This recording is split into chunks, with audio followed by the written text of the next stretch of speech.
Oh, yes.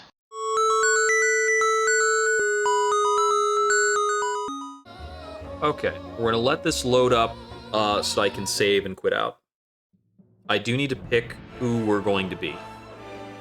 Let me see.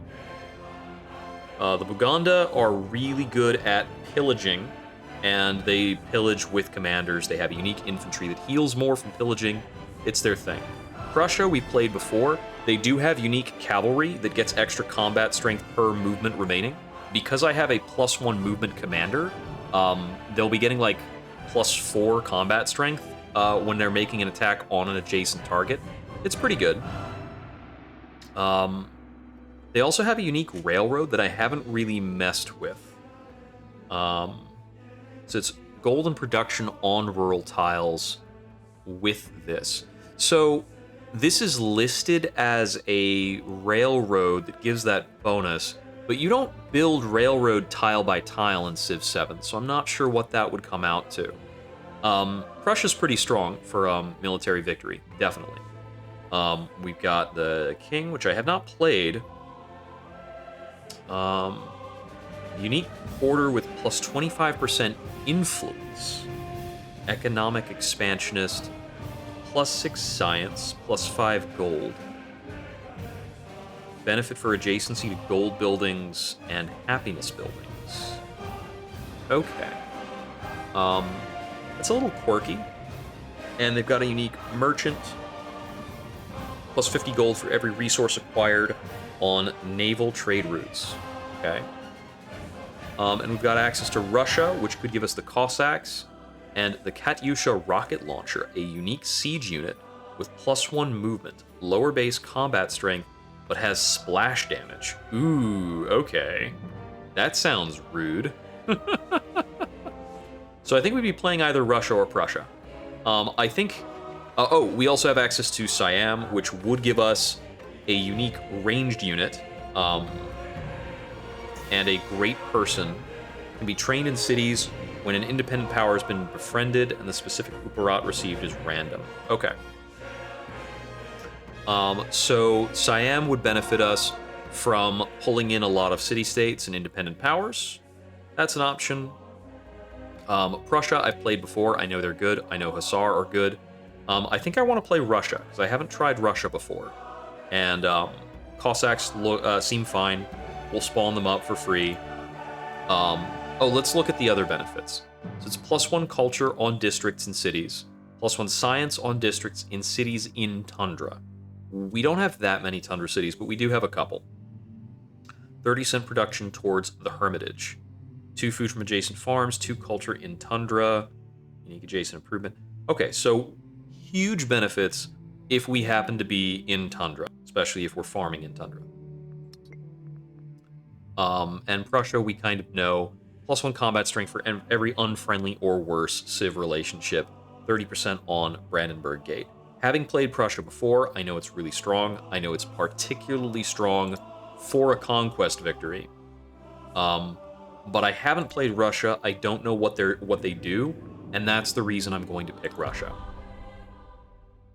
Also, if Ada Lovelace picks up Russia, that looks like a disaster. I definitely don't need Ada Lovelace getting, like, +1 science and tech in every quarter. Emerges upon the world with its unquenchable appetite for knowledge, poetry, and conquest. Which is only lightly possible. But given that my primary opponent in this is looking like Ada Lovelace, I don't know if I'll be able to military win. I think we can only really get a military victory if Xerxes adopts an opposing ideology. And the ideology we would want for the military win is fascism. So we would need to go fascism and have him not pick fascism. Or, for the science win, we really want communism. So it's tricky. If we wound up matching with Xerxes on ideologies, we probably can't get military points fast enough because we don't have another local rival to conquer, and we don't have great capacity to produce navy units. But trying to space race against Ada Lovelace also seems like it'll be pretty tough. So I think we're in for a tricky modern age. Possibly. Sometimes you hit the modern age and the AI just can't get its shit together, and you just clown them. That's kind of what happened with my Wu Xian run. Honestly, my Wu Xian run, I was able to buy railroads and factories so fast, there wasn't really a lot to worry about. Our science yield is looking pretty good. Our gold yield is looking pretty good as well. We have a diplomatic point to spend as well.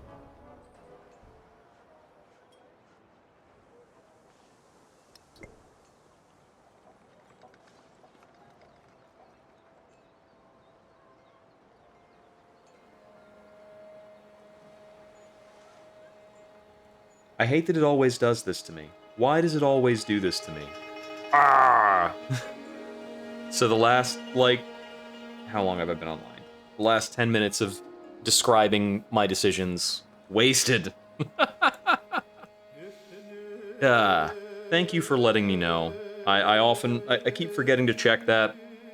Yeah, I neglected that my computer had restarted yesterday. Okay. Let's see here. Living standards is incredible, so we're going for modernization. So I was looking at the happiness of buildings, focusing on getting a lot of excess happiness. I had a thought process behind whether or not we were going to keep our capital in the same place. So 10 happiness is worth 4 yield with my current policies. So that's worth remembering.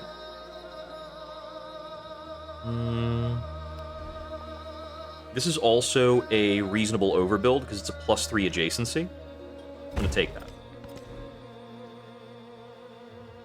Grocers are a warehouse. They don't get adjacencies, but I want to place them in a lot of... I want to throw them down in a lot of places, probably. Okay, so we can build Cossacks, but we didn't get Cossacks baseline. We got cuirassiers on any of our units that are around. Okay, Cossacks are actually a defensive unit. Cuirassiers have a higher combat strength.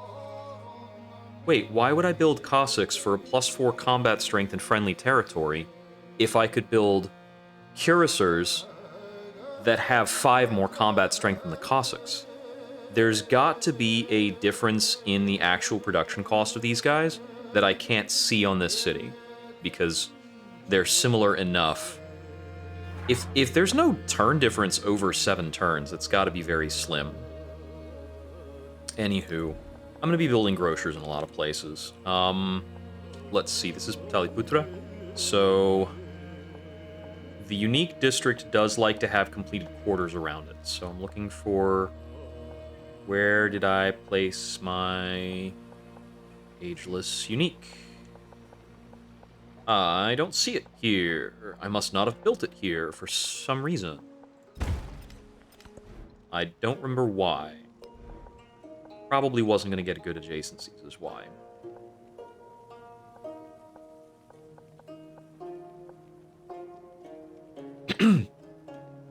Here's a captured one with a random Temple of Jupiter. Love it.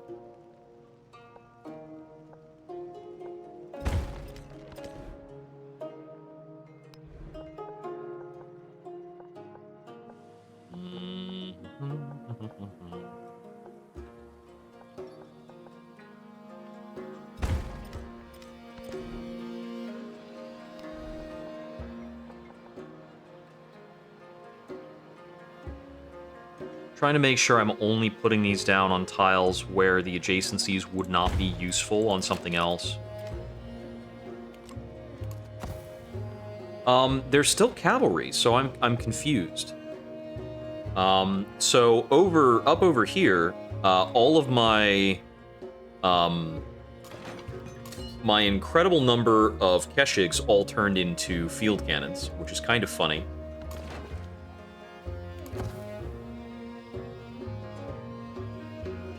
Yeah, I guess the units you spawn in with can never be unique, because these are also mortars, when I should have access to the Katyusha rocket launcher, a unique siege unit with +1 movement and the splash ability.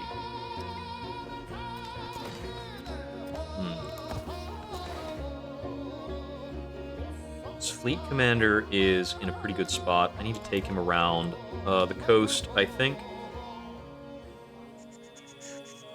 So I don't want to war deck anybody until after we've adopted ideologies, so that I can make sure I'm getting the optimum ideology points per capture. So until then, we're just doing some prep work.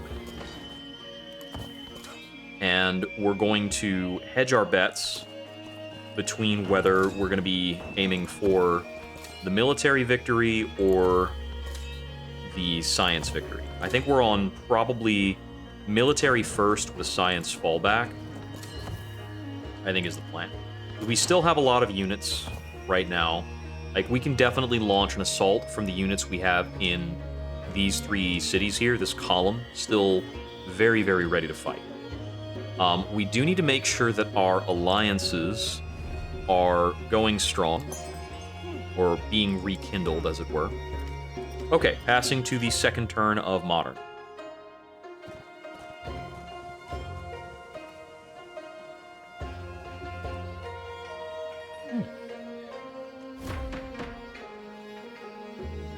Select our government.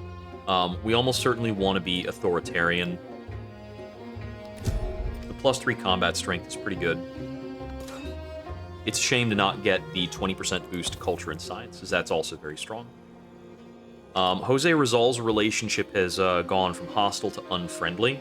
It's very funny thinking about how I nearly burned these cities to the ground last era.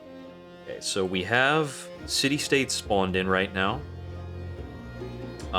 We've got Geneva, Gujranvala, Vienna, Bukhara. How much do these guys cost? 340 to befriend independent. We are getting 94 influence per turn, more than any AI. If I want to bring them on, we should bring on Geneva and Vienna first. Given that we have 4 that are pretty accessible and we can be pretty sure the AI is not going to stomp them, I think we probably should be bringing these over to our side. They spawned in friendly. It's pretty helpful. And we should be able to get some good military bonuses out of them.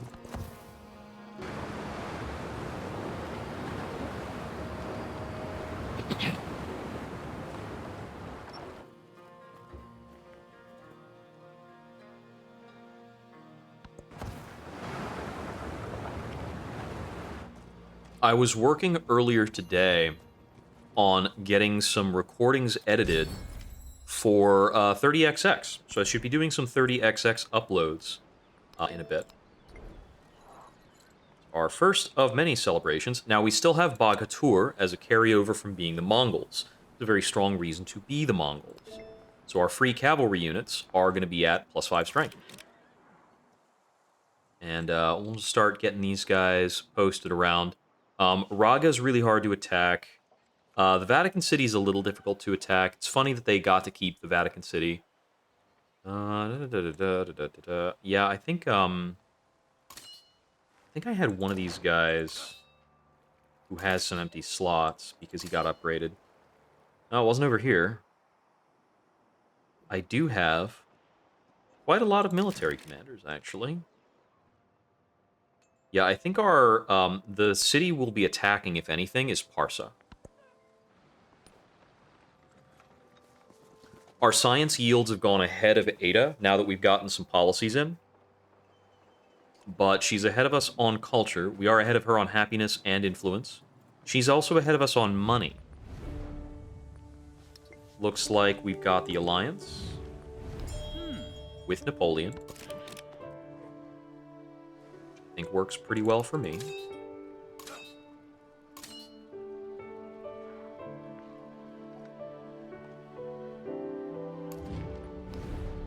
We will befriend Geneva. 2 turns from now, we can start befriending Vienna. We befriend the scientific and the cultural first, because they have the when you befriend city-state, get tech or culture, and those will be our first picks anytime we're going to befriend like 3 or 4 city-states. Taking military science next to get the military academy. Should be the most important thing available to us. Get our repairs in. I don't think I'm going to buy this place a grocer, but this is reminding me that I need to be continuing my city conversions. So, city conversions there, and this one's already been converted up. Bactria is a little smaller. We want the conversion for Madrid. Yeah, we should be doing about one city conversion every other turn. And there's pretty much not a reason to leave anything as a town at this stage of the game, I think. I think the schoolhouse is better than the grocer when I have this much food income already. Let's see. That's not an overbuild, actually. Guildhall Inn. So this is already a completed quarter, which is why I get the happiness benefit here. Any other completed quarters here? No. But these are both good tiles for this kind of building. Oh, and this is a completed quarter. Yeah, I think this is the best overbuild, then. Is this also an Ageless Quarter? Not quite. But if I build a grocer here overbuilding the dungeon, I'll get a better adjacency there.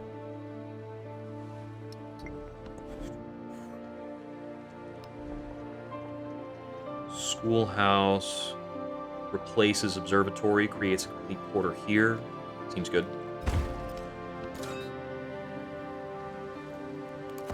I did want access to schoolhouses very early. Looks like we got some flood damage. This is a big old navigable river, so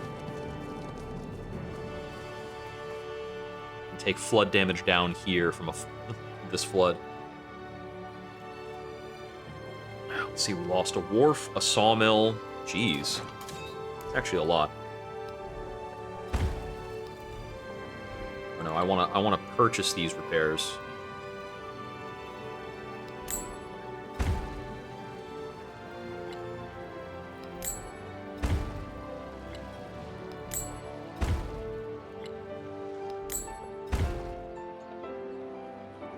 Okay, should be fine now. Let's see, 389 influence. Start the next befriending.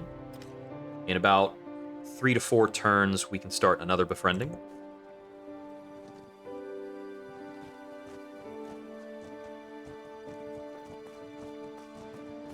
There are some very ridiculous city-state oriented builds I've tried. I should do that, like, I think maybe 2 games from now we'll do a city-state oriented build. Very fun, very strong. The new leader, Tecumseh, is pretty good at them. I think he might be the ideal character for it. In the Enlightenment. Okay, modernization. What does not? Living standards should be really, really strong.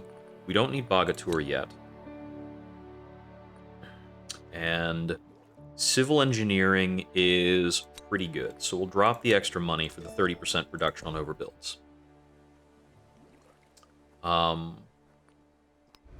We need social question. Oh, I haven't actually checked on my Russian policies yet. We need a rush for political theory. You need to do this basically no matter what you're doing. You need to get political theory active. Okay, so serfdom is getting us the Obshchina, food for each adjacent farm, culture in tundra. Okay, cannot be placed adjacent to another one, so you want to place it and then surround it with farms or place them next to existing farms. +1 production on farms in towns in tundra. Farms in towns in tundra. I read that on being the town needs to be in tundra, not necessarily the farm. Funky. Emancipation reform. 15% reduction and -15% growth in cities. I think that's usually pretty great. Gold on districts in cities and hermitage. Culture on districts in cities in tundra. Bonus science, penalty to culture in cities, settlement limit. And then finally, your units are immune to damage from blizzards. Enemy units in your territory take double damage from blizzards. +5 combat strength for units in tundra. 1% total culture for every city, or 2% if the city is in tundra. I believe I do have a couple tundra cities. Ostia is a tundra city. Ravenna is a tundra city. Karakoram is grassland. Vasali is tundra. Pataliputra is tundra. Kandahar is tundra. That is probably all of my tundra cities. Let me see. Hagmatana is grassland. Then these will also be grass or desert or something like that. Plains. Yeah. Okay. But it's a reasonable number of my cities, and having any bonus that goes across every city I have is really cool. Like, a bonus percentile culture per town is a big deal, obviously.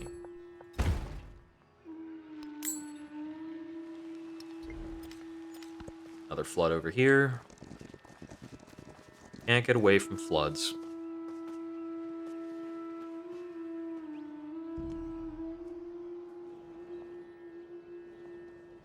I think next we want to make Ravenna into a city.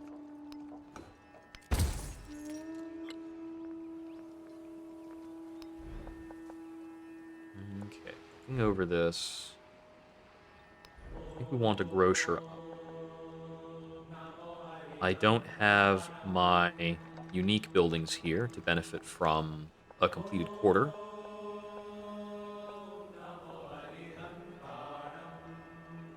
See, given the spread of resources, I probably want to make this tile into a science production tile. So I want the tiles adjacent to that tile to be completed quarters. We'll build a grocer along with the stonecutter then.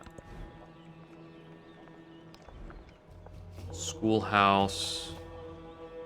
Overbuilding the armor creates a complete quarter here.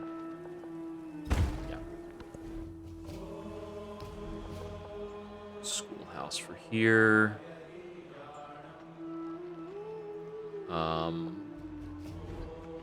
Got 2 resources, so this is probably the best tile for it. Yeah, it's just what it's going to have to be, I think. There is a +5 on this tile because of 2 completed quarters, but it overbuilds a Pyridiza. And I think in the long run, that's not as good.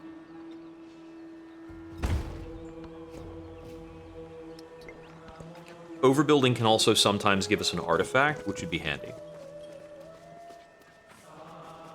Plus, there's the 30% construction speed boost. Right, there's our access to military academies. Cool. Industrialization gives us a few important upgrades for units. Electricity gives us specialist limit in cities. Steam engine gives us ironworks and merchants. Let's see. Ironworks are actually not that valuable.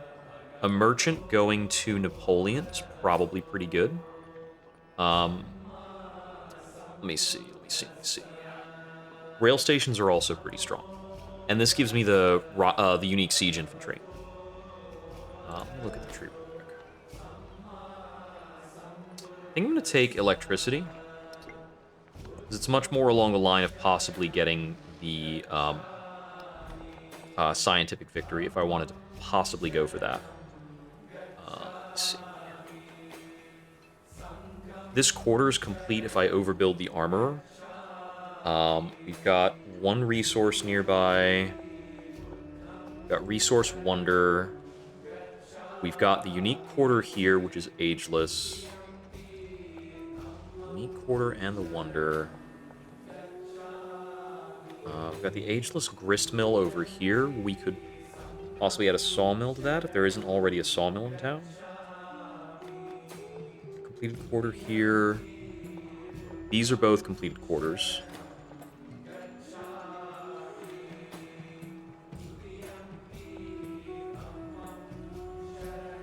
This is reading a higher number because there are already specialists here. But it's not a better tile. There's only +1 adjacency. This one has a total of 3 adjacency, but only 1 of it is a science adjacency.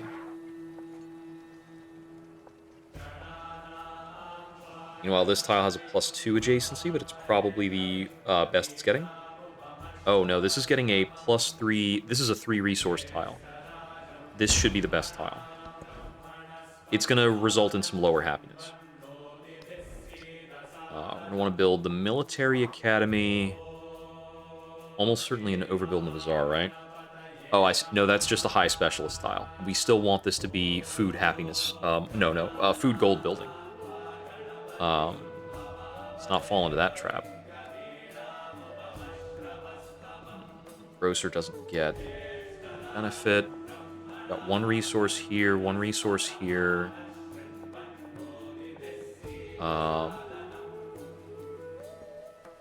Building here completes a district, and this was previously a science production district. Yeah, I think that works for me. That's a more happiness-focused build.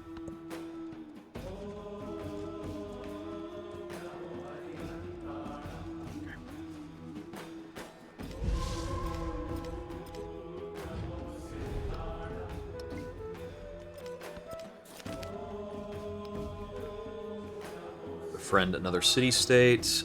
We want to do another city conversion.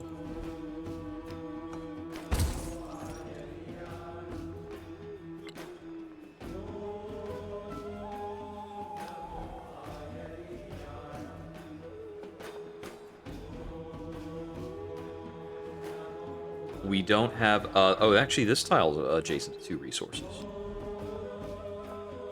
Yeah.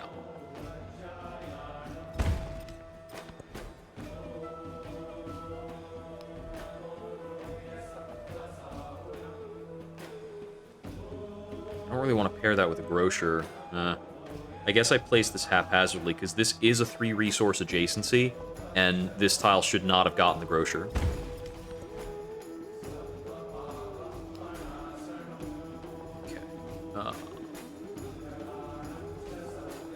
This is just a good and proper build.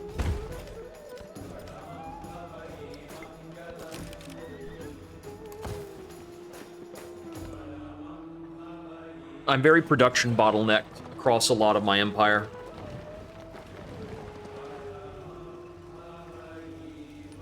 So we're progressing science very quickly, so we're unlocking buildings a lot faster than we're building them. Over here, I believe I was just collecting up reef tiles, and we've already got them all.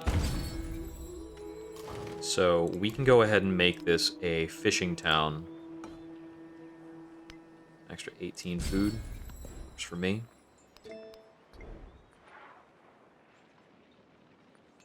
Take Sheni. Why is that, hold on. 25% production in cities not founded by me should apply to a whole bunch of cities. I think the preview on that is broken, or it's bugged. I'm not sure which. If I look at somewhere like Kalakmul that I didn't... no, it has to be a city.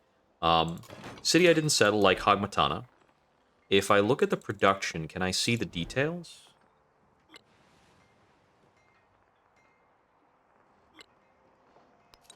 Production, income, buildings from improvements, resources, but it doesn't have a listed modifier, right? Because these two together would be 26 plus 19, 36 plus 9, which is... Okay, there is a bit of... There's some kind of percentile bonuses being folded in here.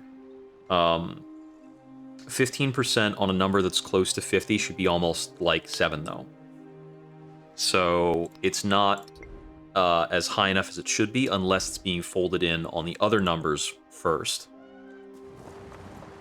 So I'm not sure if I'm getting a benefit from that or not. I should be, certainly, because I didn't found these cities.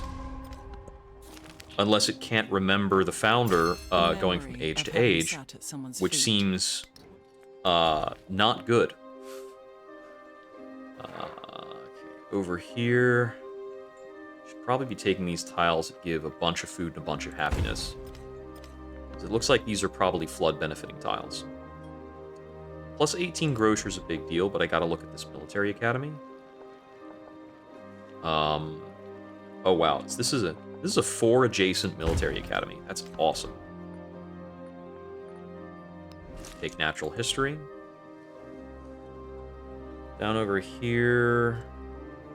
I don't think this necessarily specializes, but if we were to make it a hub town, it's plus 6, mining town plus 12. Don't care about those. We have some extra cuirassor spawns. I'm going to send them up to our expected front line. Next turn, I believe we can do another city-state turnover. Oh no, I'm forgetting the amount it actually takes.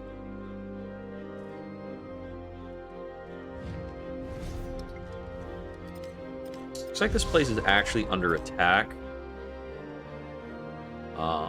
Maybe I want to try to convert Lisbon instead. I'll try it. If this gets pacified by somebody else or taken over by somebody else, I will get a partial rebate. Let's see. This is a decent tile. 6 yields. Same tile up over here.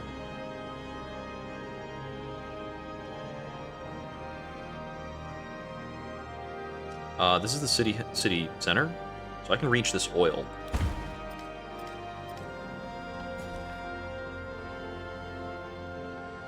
Not so over here. We have a lot of farms here. This should almost certainly be specialized as a farm town. For bonus 24 food.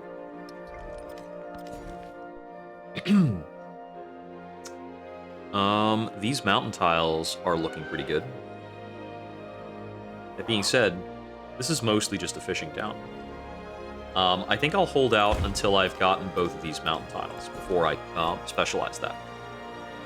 Okay, over here. Let's see. The placement of specialists over here. We've got a wonder there. Czar and Stonecutter for some reason. Sometimes you take these things from the AI and they just kind of suck. 2 resources. This has 2 resources. Academy, Schoolhouse in progress. This is probably the correct specialist tile, but let's consider if maybe one of these 7 yield tiles is better. It's probably the specialist tile. When we adopt an ideology, specialists get turbocharged. So it's probably the specialist tile. That's a good build. This is... Do we have the tiles here to make this worth citying? Doesn't really look like it. And it looks like its next growth is to that oil rig. Ostia and Ravenna have become cities. Neapolis has an adjacency 2 tile. That's the best it's got. Madrid's already a city. Tavium is probably not something I would have built, but it can, looks like Madrid could get like a shipyard +3 right here. Well, Madrid's actually already a city, so it can keep building. It's got no impediment to that. I think we want a city Troy. This should be a good cultural center.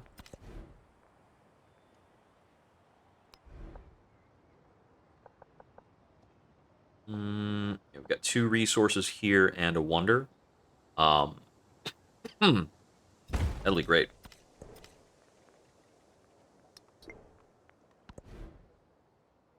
Do I want to make this a fishing town? If I make this a fishing town, it's +21. Oh, but as a hub town, it's +16.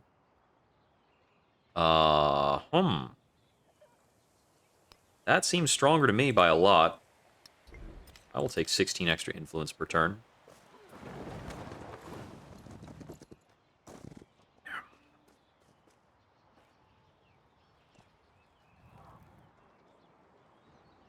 Okay, pass over another turn. Trade with Napoleon. Sure. The beauty Electricity. of electricity is not that the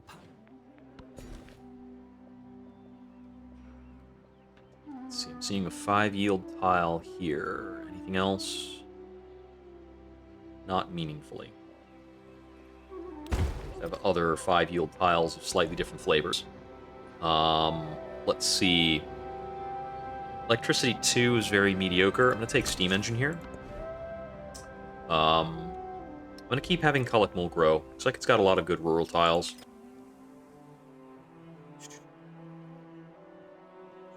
Yeah, that's almost certainly going down. Looks like that's going to be dispersed. Bummer. Faster than I can befriend it. But I think we'll be able to pull in a couple other city-states. Lisbon might be the last that we can manage. Already befriending these guys. And them. And looks like there's nothing out over here that we could protect. I could try to be friends with Monaco or Muscat. Maybe Bogota. But they could very easily get crunched while we're trying to befriend them. But I'm still going to try.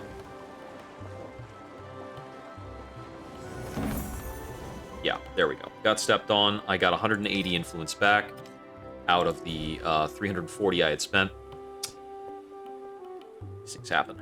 Okay, let's see. Over here, Bath and a fishing key. Okay, yeah, we don't care about those so much. So I'll get a stonecutter brickyard. Academy. Golden Age Pavilion. We're building the military academy on that tile, but we're not going to be able to build something else on that tile, which makes it less good. We don't have a great looking resource spread over here to really throw down specialists with. We've got like a 9 yield clay pit, and Torres del Paine, I guess, is already expeditioned up.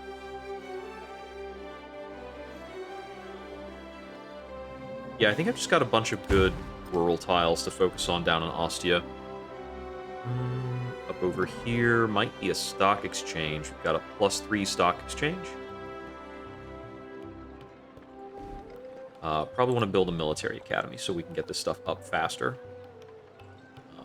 This is a 2 adjacency military academy. Completes the district with the schoolhouse.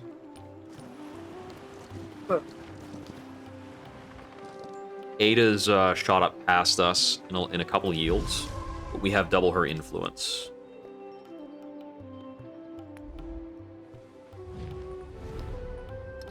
Let's see how many more friends we can make.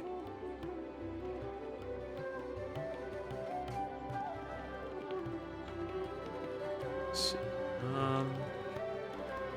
This is a very good tile to build something on. This tile makes it worth making this into a city.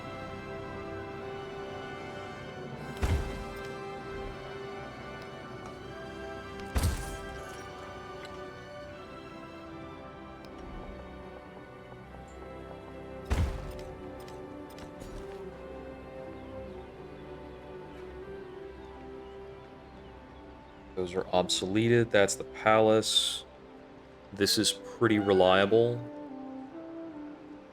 And this is good, and it's probably going to be better. 5. Yeah, it's a little better now. Free text. Soon shall thy arm... Okay, port within 20 turns, or improve a resource within 10 turns. We can either get a ship of the line or 1,200 gold. Coal, silver, or gold resource within 10 turns. I don't think we're going to have access to a coal, silver, or gold resource. Now, did we get ports with the steam engine? Yes. So we have access to build a port. We should be fine.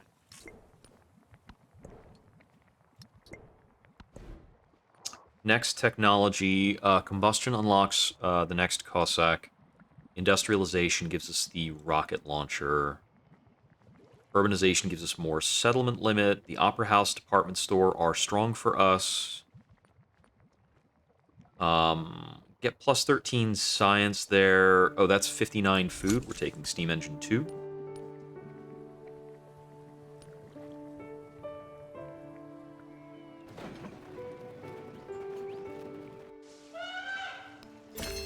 Cross the sea like a Bit of a bird. flood. I don't think land heritage is going to be super important. I don't think Jarlig is actually having an effect. I think it's kind of not working. I'm going to take social science.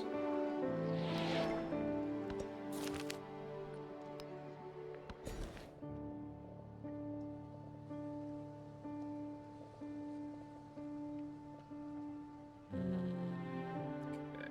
Got the military academy going down here. It's worth +6. This is worth 7.5. Political theory, so we can get free speech, and then after free speech, we start going nuts. Laboratory options. Laboratory options. Less excited about a laboratory than a museum here. Snag an artifact. We have a trade opportunity with the Mughal for 7 resources. But that's Xerxes, and we're fairly likely to war deck him. Let me see.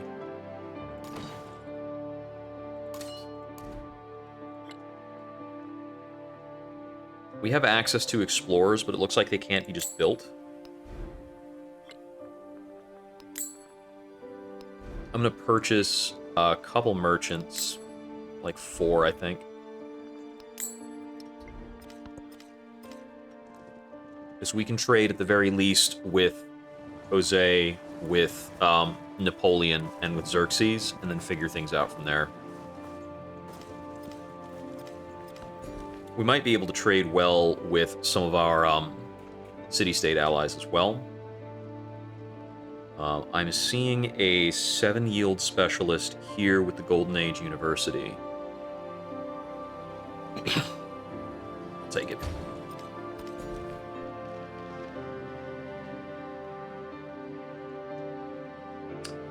Mountain tiles are pretty decent.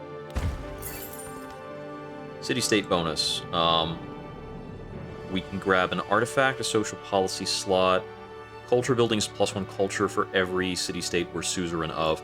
Open-air museum, 5 culture, 2 science for every adjacent tropical, 2 culture for every adjacent tundra, +2 gold for each adjacent desert, 1 per settlement.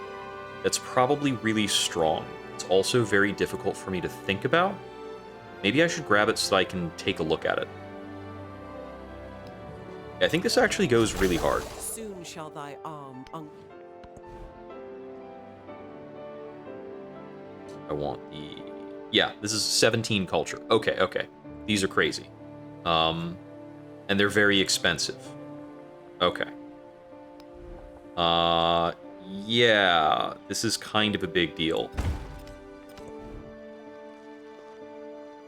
So my money is going to be going towards buying open-air museums for a while, it seems. Send you to Alpha Stot. Send you to Gia.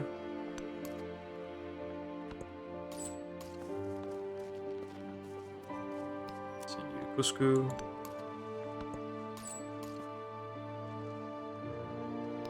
Send you to Lahaina.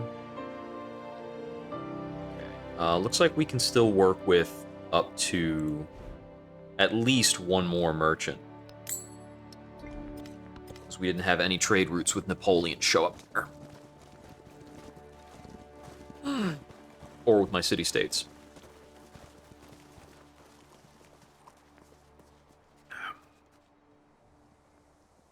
Speaking of city-states, befriending them already. I started with Monaco.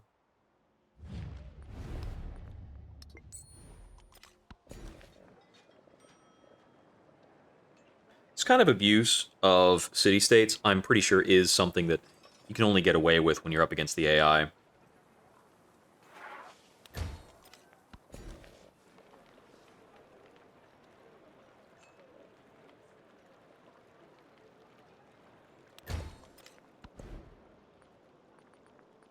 Okay, next, we can go urbanization or electricity too. Let me see. We'll go for urbanization. It's part of what leads to flight in case we want to go scientific win. Open air museum plus 15. Let's do it.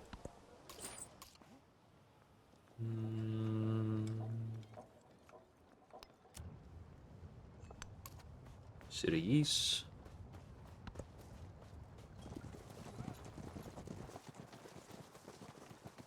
I think I've got everything citied that I need to city.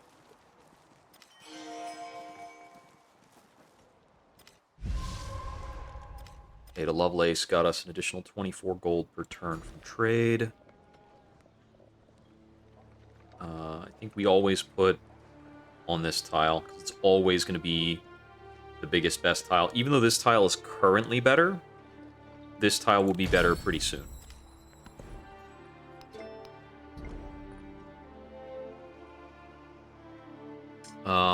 Take humanism here. Our science is back ahead of Ada. If we have the top science, there's not too much reason for us to go for the military win, I think.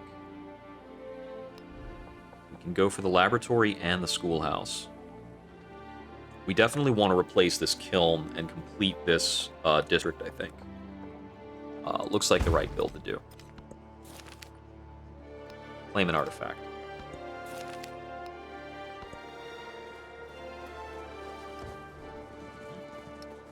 Wrong thing to click. Okay, I don't have the museums for all my artifacts, but I believe I'm building a museum in one place that had the 3 mountains.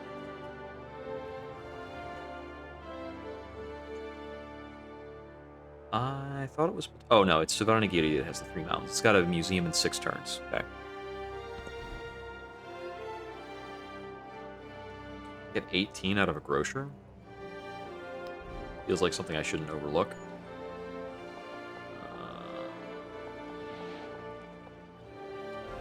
Built a military... Right, this is the crazy military academy. We need to complete that set. And then we need to stuff a lot of specialists in there. These guys up over here.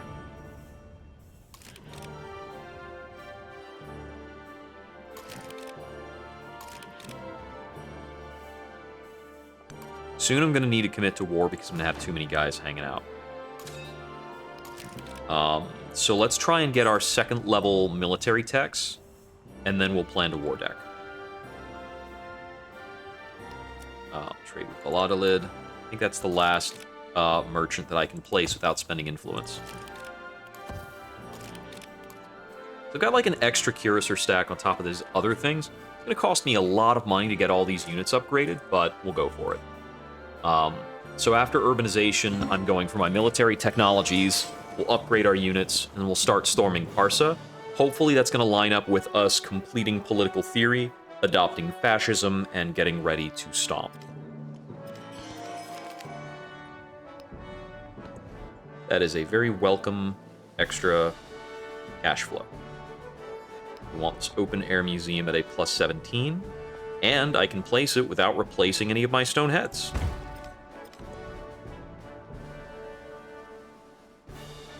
I want this 30 gold stock exchange.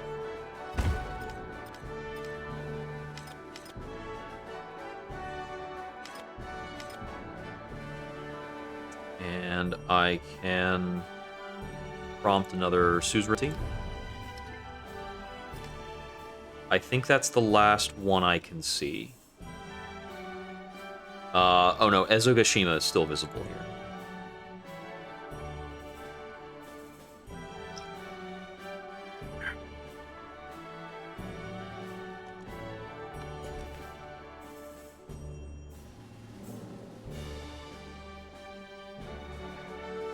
Specialists give a baseline +4/+4 now because of the way I've set up some stuff, but these don't look like terribly good specialists. So maybe we need to set up for an open-air museum or something. This is a 7 food tile with 3 happiness. That's a good tile.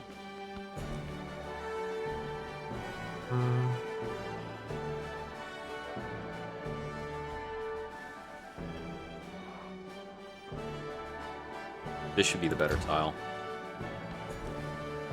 Oh, what was I doing there? I should have put it on the culture happiness tile. Obviously, that was going to be the better tile.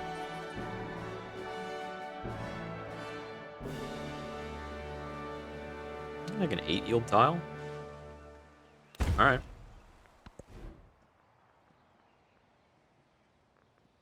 This open air museum looks insane, but I would have to replace one of my stone heads. That would be a huge bummer. Because these stone head yields, like this is a 13 yield tile already. So we'd be converting it from like a 13 yield tile to a 12, 15, to a 20 yield tile, which is okay, but it's not so crazy that I need to like drop everything for it.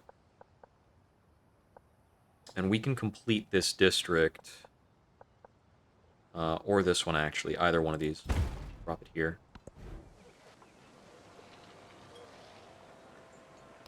Open air museum for 10/5. Do it. We could city convert here, and I think this actually had some decent tiles.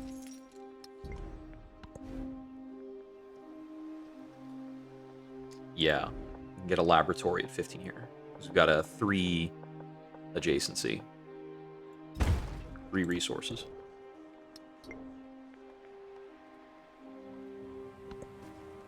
I want to save the rest of my cash for the most part. I don't think I want a city convert Tushpa, for instance. There's not much to do with that city. The face of a city changes faster. Okay, we have than access to the human Opera heart. House and the department store. They give me 500 culture, thank you. Scientific attribute point. Let me see. +1 science on specialists is the biggest single thing I can choose now. Some of this other stuff is pretty great too, but we don't have the prereqs. I'm just going to take this right now. City-state bonus. +1 per suzerainty. Looks good to me. Could also make institutes. 5 science, +2 on adjacent wet or vegetated terrain. That could go really hard for certain civs, but I'm going to take the Artisans League. And was Jerusalem. Rail stations for free, get that tech for free. Industrialization 2, I want to get combustion.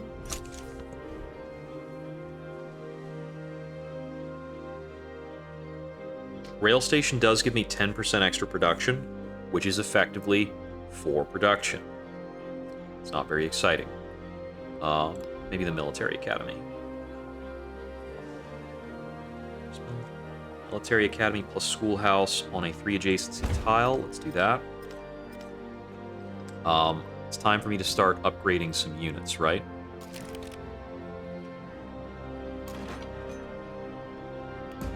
Yeah, field cannons becoming field guns.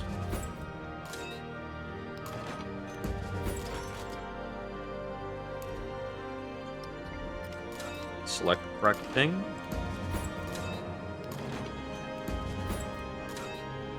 Gonna be a lot of clicking. I want to get these cuirassiers made into cossacks before I start an attack.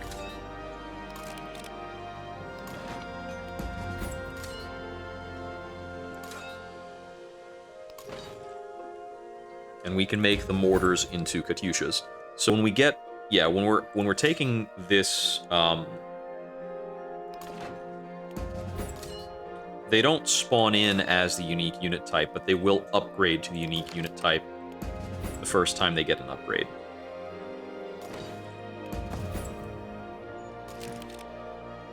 I think I also have an upgrade for these ships. Nope, they're still ships of the line. I suppose I haven't planned to get that port.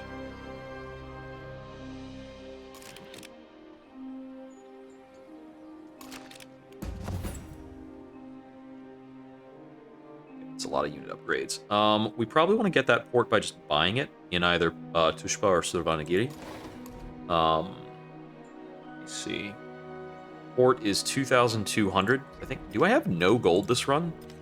I have precisely 0 gold, so I can purchase units without it being that big a deal.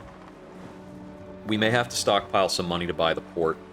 It's 5 turns until combustion lets us upgrade our cavalry.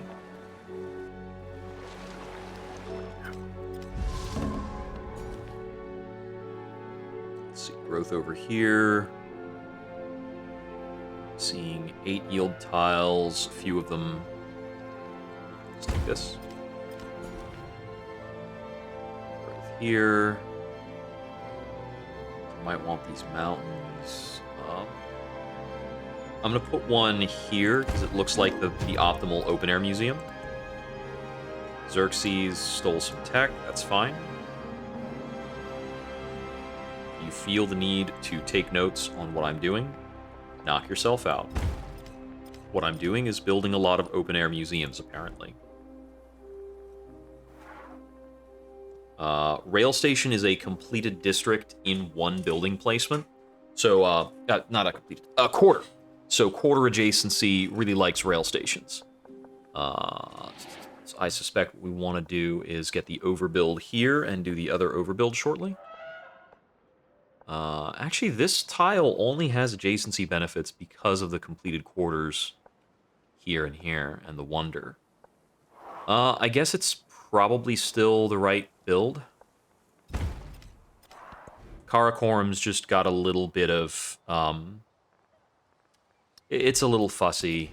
It's very difficult for the... I mean, like, the capital is a lot of times just a settle in place, so it's going to be less impressive than subsequent settles that you do on purpose.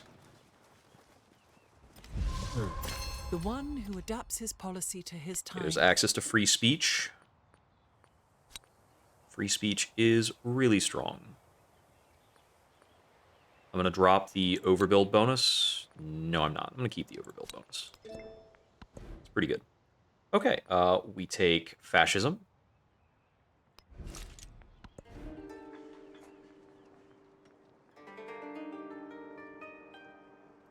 Plus 11 stock exchange.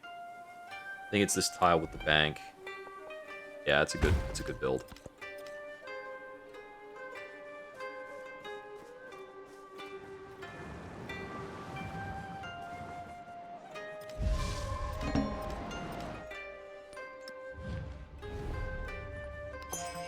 Research collaboration, improve trade. Got money there. Let's see, these 5s and 4s. The open air museum's already in progress here. I mean, the guild hall here is on a +4 tile.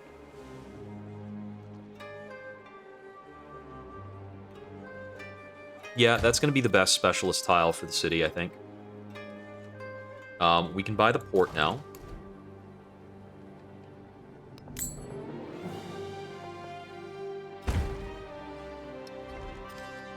Boop.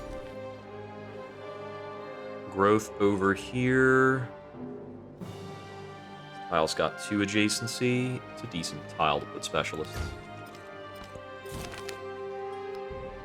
We gained a ship of the line.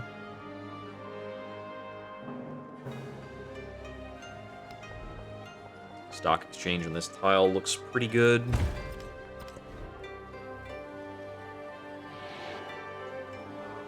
Access to +14 library, +12 military academy. We really want this +22 stock exchange and this +11 open air museum.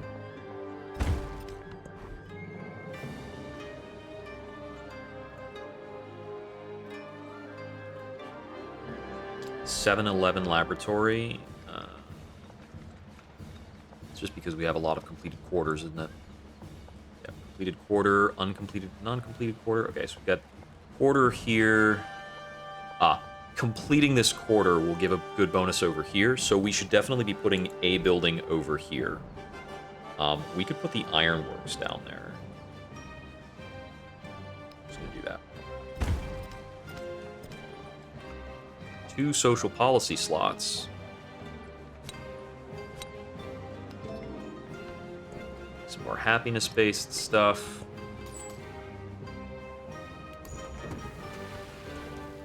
the first of our traders coming into position.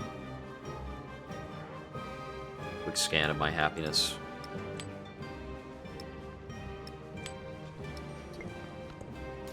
I have enough happiness that I could go 2 over cap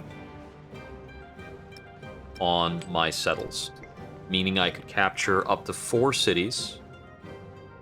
So we could plan on like Parsa, Delhi, Baghdad, Tarsus, perhaps.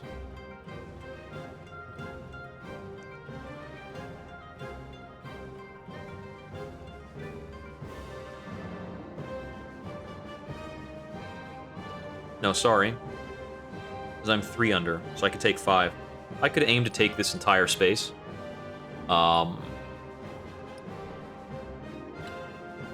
The amount needed for victory is 20 ideology points. 20 ideology points is a minimum of 7 captures. We need to make sure we're on an opposing ideology to Xerxes.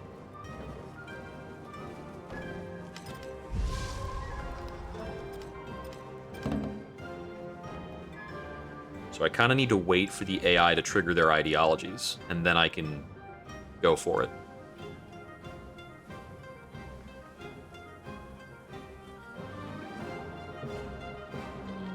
Yeah, and here in Karakorum, it's this guy. Yep. More espionage. We have enough kind of overflow influence that we could engage in some espionage.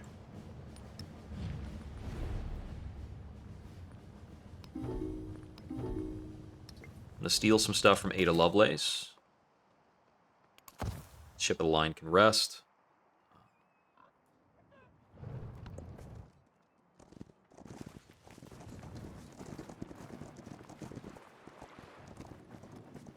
And then here's combustion, so we start upgrading our guys. Do people adapt themselves?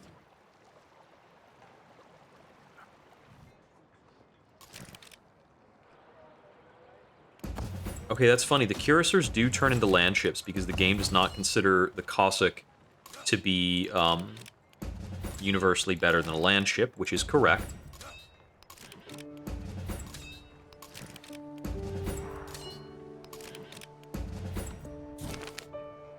Capture a settlement with an opposing ideology. Yep, that is part of the plan.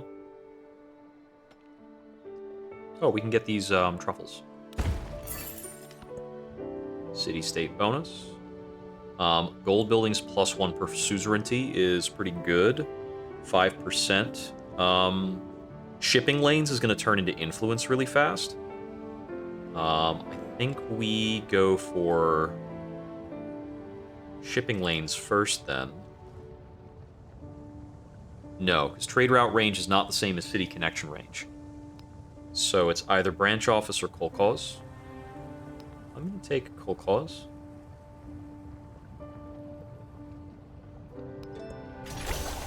Takes my income from 414 up to some number. Hasn't updated yet. It's factory access. 15, that's that. 83, we'll take industrialization 2.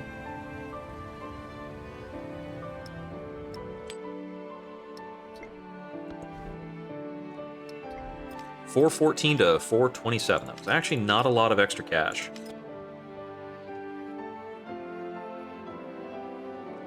I think I'm still in the process of building several of the buildings that are going to benefit from that. Oh, I forgot about Ezogashima over here. I could have started befriending them instead of starting that spycraft. Gift from Bogota. Given our inflow, we're going to take endorse new projects. It gives us fascism immediately. We want to have assembly line and dirigism in effect immediately.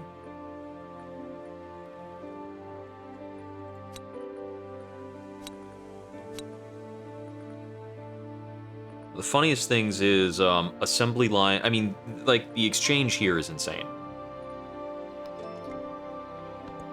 We're making a lot more money. 30 military units within 20 turns. which I should already have complete. We'll take 1 point towards our ideology legacy path. Take combat strength, and we get to put one of these back in. We will take the... No, I don't necessarily want the cavalry combat strength yet. I definitely want it soon. And we have an economic point and a militaristic point for selecting fascism. Gold towards purchasing is very nice. I'm going to take gold on resources. And militaristic... We're just taking the repeating benefit. The units can heal faster. Allow them to roll through things pretty quick when we get going. Here we really want a money building, like the stock exchange. Over here, looks like we must have a good schoolhouse option. Yeah, that's a 3 adjacency schoolhouse. Completes the district. Radicalism, nationalism, globalism don't help us too much. Now's probably the time to tear through our Russian civics. Upgrade you. Upgrade you. He's all upgraded.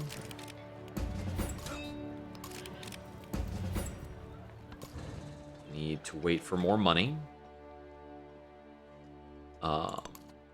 Send these guys over.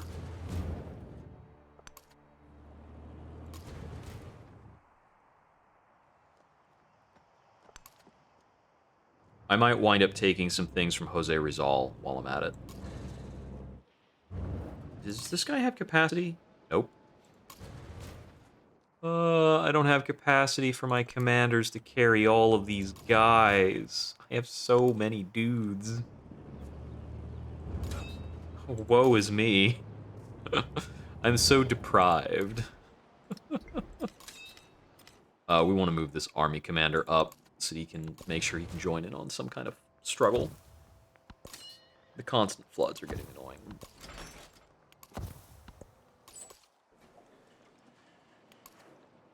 Yeah, we'll trade with him for now. This is, this trade agreement is probably not going to last a super long time. You understand.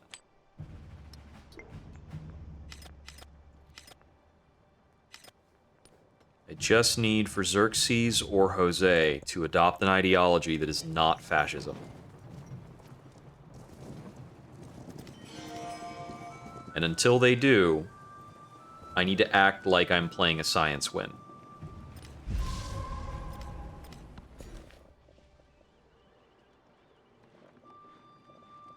Our specialists now give a lot more stuff, which makes this interface a little harder to read. This is still a pretty decent tile to put specialists in, I think.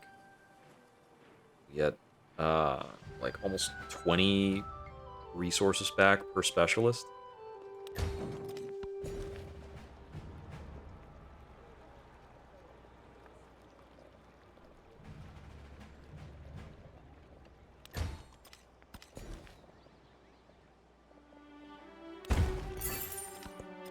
Another city-state bonus. We want the Monthon for sure. The face of a city changes. Tech.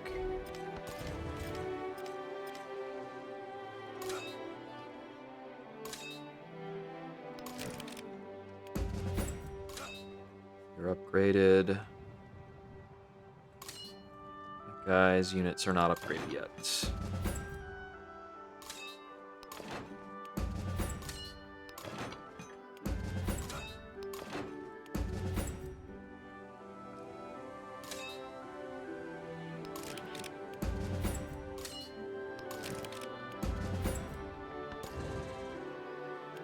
Upgrading this much army does become difficult, which is kind of a funny problem to have.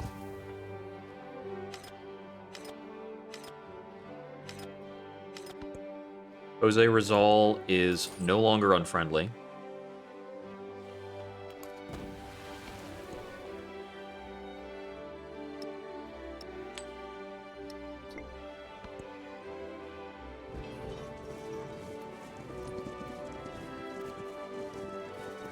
Science is still bounds ahead of the AI. My influence income has dropped by about 30 from what it was. Among these dark satanic Production on mills. mines and woodcutters. Alright, I'm gonna go ahead and take flight. So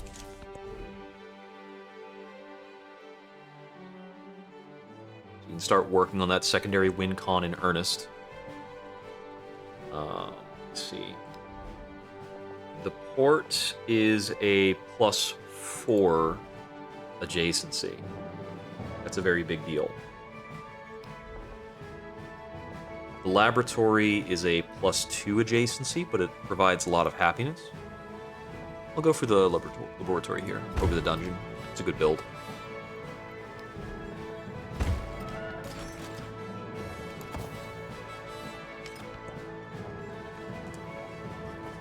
Does it matter that any building this era are ageless?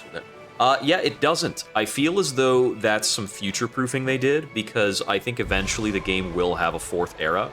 But yes, the fact that the grocer is ageless, meaningless. Although I think there is one difference about it.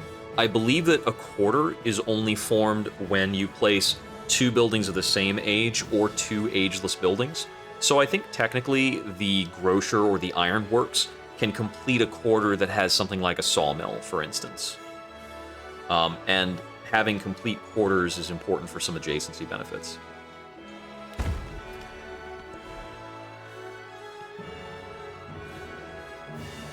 This schoolhouse is reading 15 happiness. Hell yeah. I think there are probably some towns where I need to look at purchasing open-air museums. Let me find my remaining towns. Wakabnal and Neapolis are both towns. Purchase an open-air museum for 17 yields. Right here. I can purchase those about once every other turn.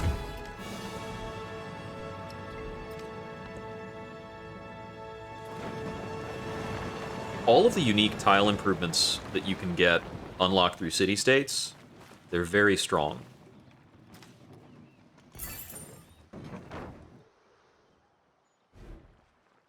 Wakabnal, it's only 11 yields in Wakabnal. That's less exciting.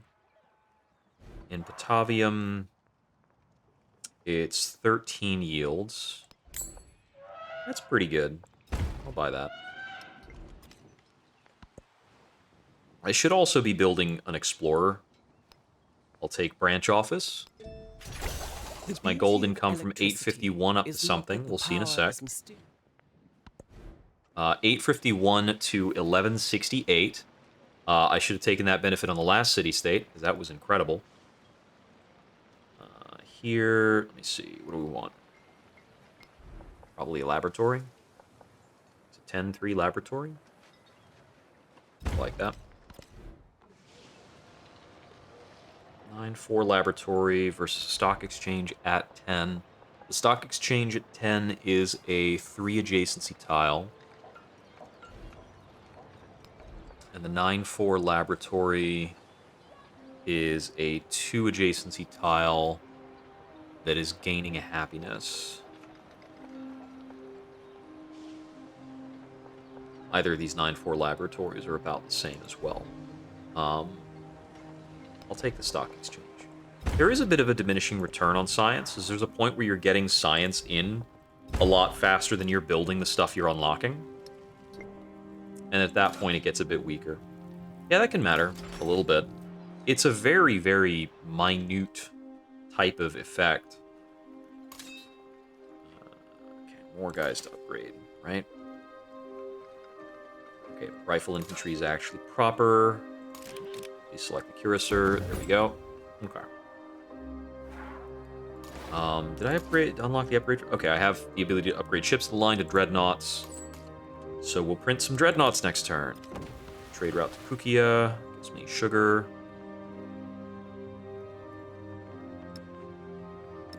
Sugar and Tushpa.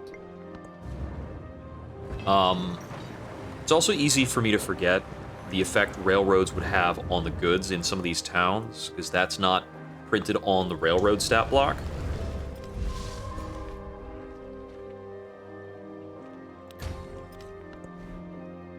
Specialist there. This department store is weirdly big. I think it's kind of lying to me. This is correct, though.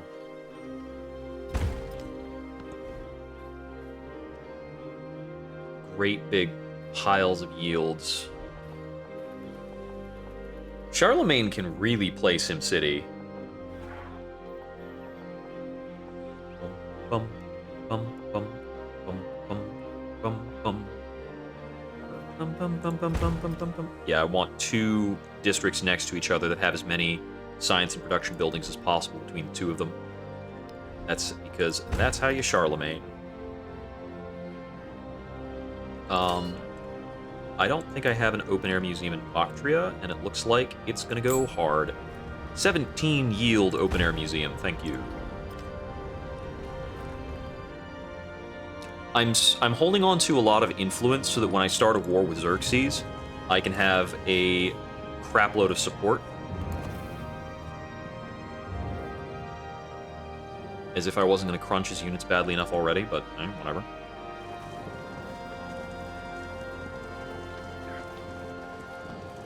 Come on. Come on, adopt an ideal. Men accept civility so as to accumulate wealth. I don't think I have good places to place the Obshina for the most part. I can still get the food bonus from farm adjacency, even in places that aren't tundra. And there are some places where that might be pretty good. Cultural attribute point. It's actually quite a lot of culture to gain. 20 production from Flight 2. Take mass production to unlock factories so that we can possibly use more of our goods. Natural History 2 doesn't really matter to me. Table of Ranks is like an immediate 113 gold.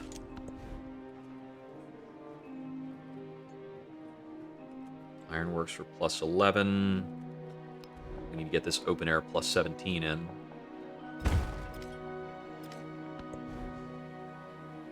Looks like tundras are particularly effective locations for open-air museums. Let's get a rail station, probably. Yep, this looks like a good rail station. We do need to get aerodromes built. Oh, need this repaired.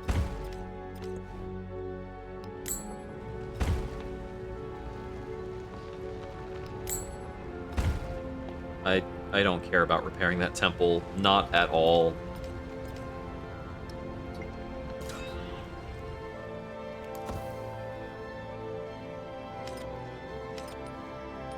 Like, you still don't have an ideology?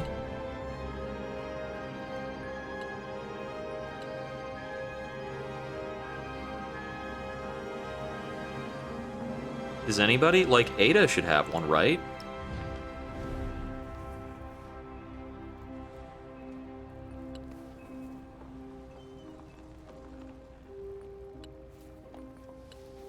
She doesn't. So, am I the only person in the game right now with an ideology? I mean, that would be catapulting me way ahead. Neutral to friendly with Ada. Why do you think you're friendly with me? Do you not recognize that I am going to space and I'm going to leave you behind?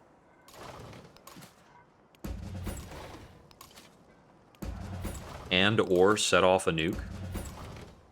I'm gonna do one of those things. Just mark my words. It's gonna happen.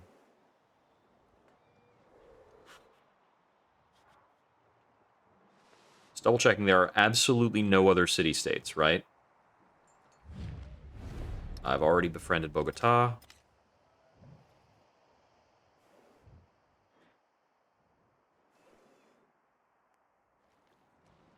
Yeah? Yeah, we've called all of them up.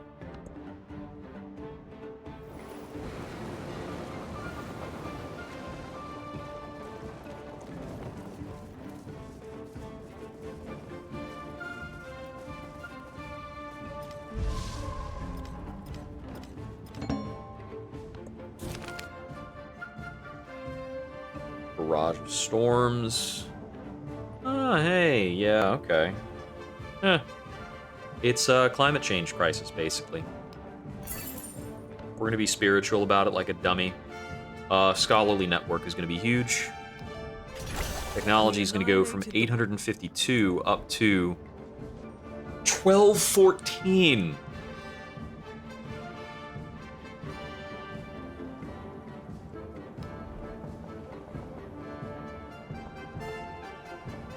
Okay, yeah.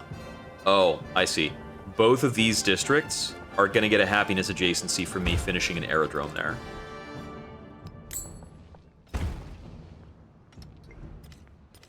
Okay, our science is now more than double Ada Lovelace's. Part of this is because the AI is not adopting an ideology. There are so many yields locked behind an ideology choice, it should be the top priority when hitting modern. Every time. Now, of course, once they adopt an ideology, I'll kill them. But they're not doing it.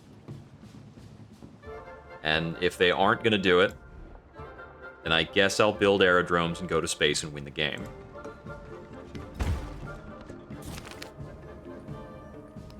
Pick up an extra archaeological treasure. Get the Graubeil Man artifact. Look at my artifacts. I know I have some non-placed artifacts. Not like I'm going to win the game on artifacts anyway. This city should be placing a specialist over here.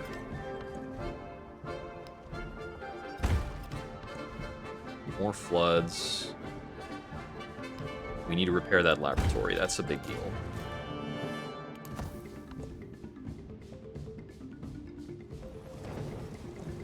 I can still get ideology points. Because I have an ideology, I can get 2 ideology points per city I sack, which would set me up to have to sack about 9 cities to finish the game. Cannery and factory unlocked. So I have 4 cities that I can get with settlement limit, and then I would have to grab another 5 beyond my settlement limit to be able to end the game, which means I'd be ending the game with a lot of happiness penalties. But I'm very close just letting it rip.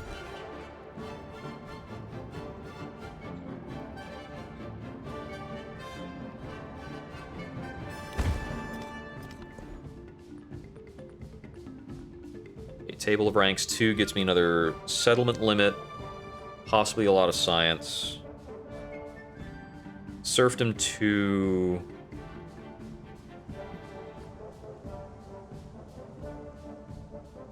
Table of Ranks.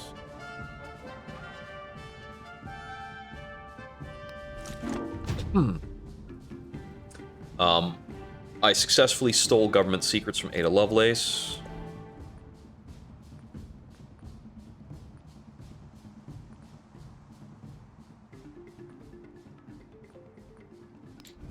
Getting access to tier 3 units now. And yeah, honestly, I'm gonna war deck. Ooh, big open air. Oh no, right. That's the same open air museum. It's a big open air museum, but I already have something big and crazy. Let's see. Certainly want to put this here. Yeah. Hey. We're at war now. Formally speaking. Yes, I will challenge the center of the world. I will also support myself a lot in doing this. And now I'm going to march a lot of guys over into your stuff.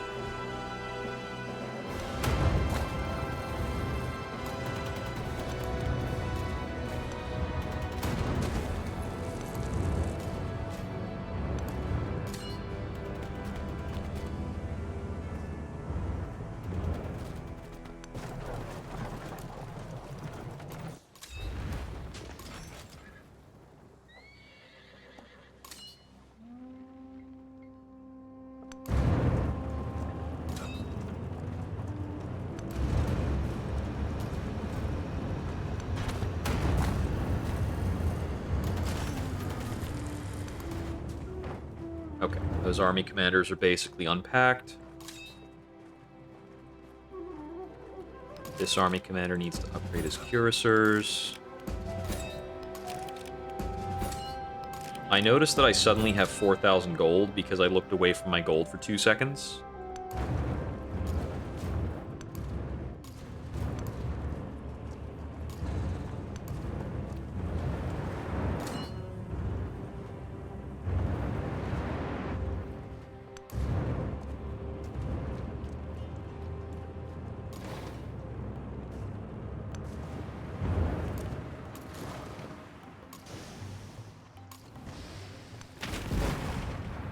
Oh yeah, these guys have that attack immediately promotion.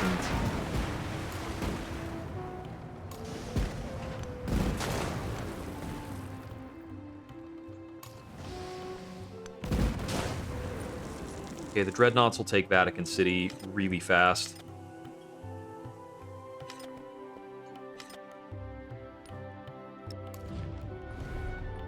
We'll activate military aid next turn as well.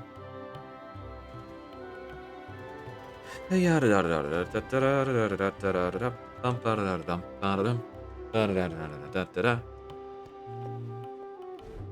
I buy an open-air museum here? Not yet. We'll do it. 8 and 5. Sounds good.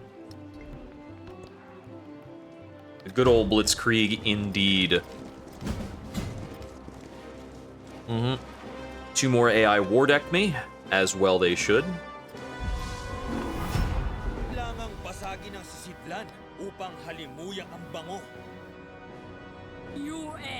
But these two didn't have a Casus Belli against me, so they're gonna face some penalties for that.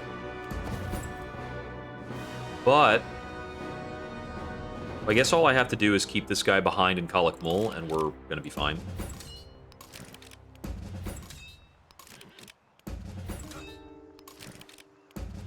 And by keep this guy behind in Kalak Mul, I mean invade Tokyo.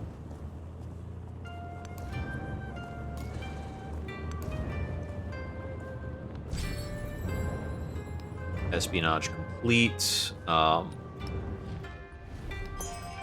Military aid. That was accepted, not supported. Bonus combat strength. Combat strength for cavalry.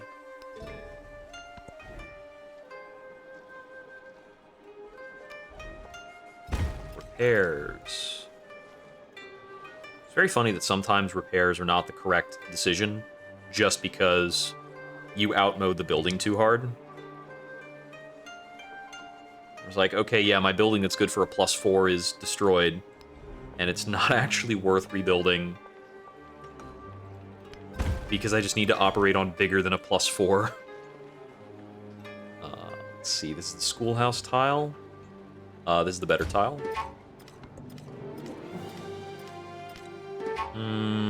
Oh, you think this is unguarded, but, like, I mean, it's not.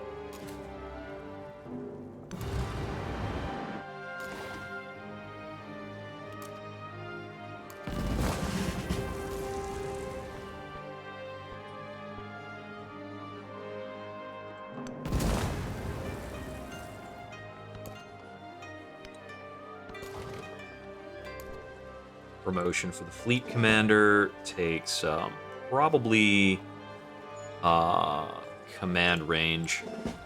There's nobody else in the same domain to take hits from heroic assault. Do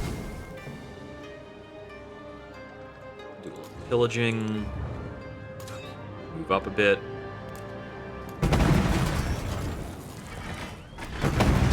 Focused fire. It's mine now. Move up. And we move up. We move up. Move up.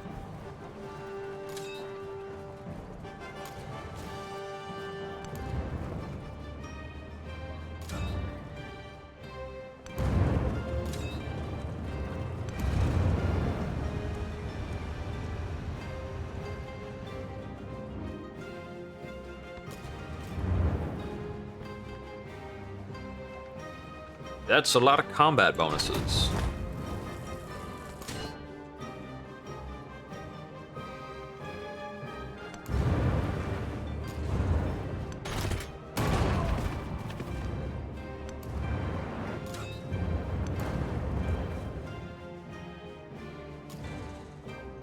gonna have this guy stay behind just in case.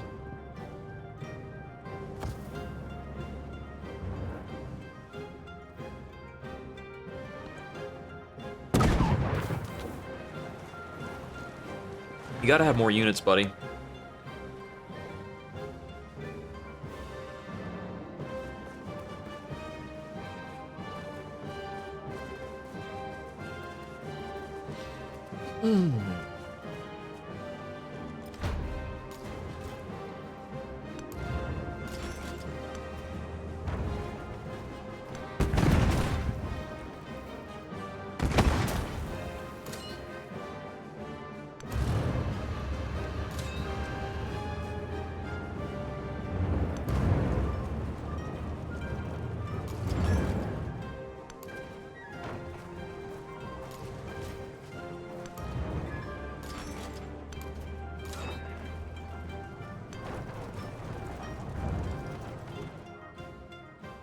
Looks like I can't do coordinated ranged fire here, so we'll just do a coordinated melee strike.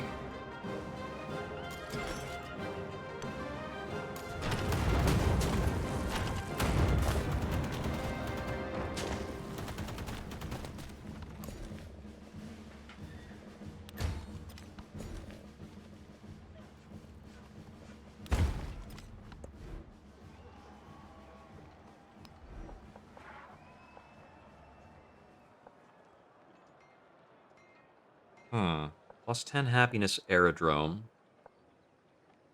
I can see why, yeah. I think that actually overbuilds both buildings at once. I'm not sure how that's going to work. We can make a plus 29 cannery or a plus 30 tenement. And I know why. It's because it goes over this thing over here.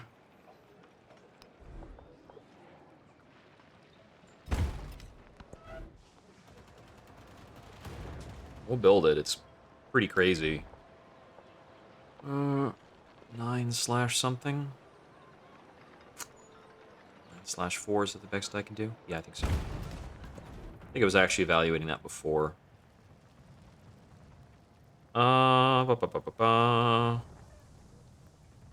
at the point of buying some more buildings. Because we've got a crazy amount of money.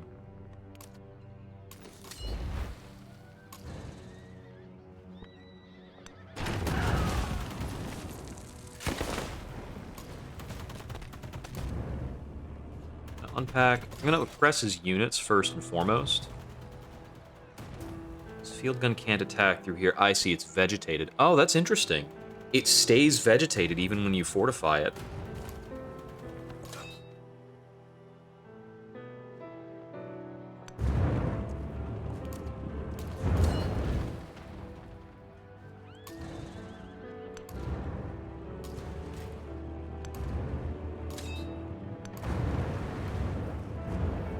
He might get an attack off onto this commander, but I don't think he'll one-shot it. Vatican City is mine.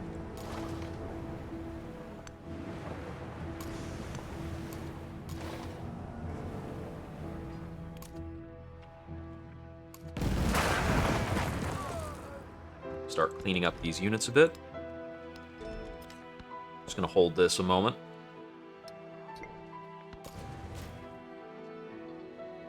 And I have more units over here.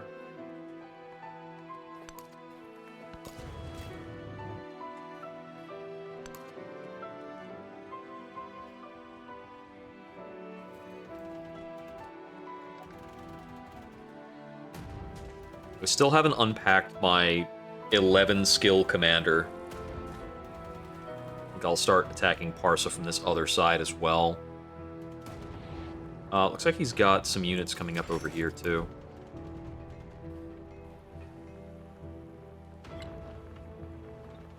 I could add some dreadnoughts to bombard him along the coast up over here. Oh, you know, I think I should build an explorer, first of all.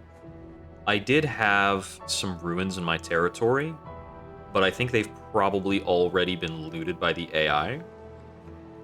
Since explorers don't even care about open borders, they can just run up into your stuff. Like this over here, Something I should theoretically be able to grab myself, but whatever. Let me see. Where do I have natural wonders for an excavation? I feel like I had something. I have Taurus Del Pain. Um, where was that?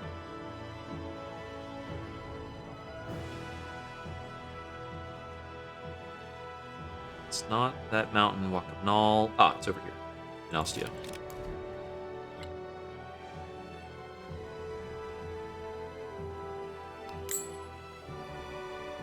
Purchase an explorer there. I don't think I really need to purchase more.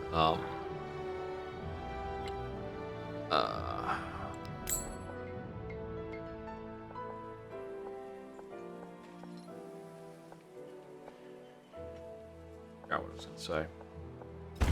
I don't think I need to purchase more merchants. Right, aerodrome commanders.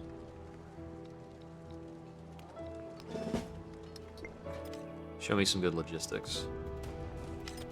As long as I have under 2,000 gold, I'm not really choice constrained. Well, I have choice constraints if I'm under 2k. If I'm over 3k, I feel like I need to spend something.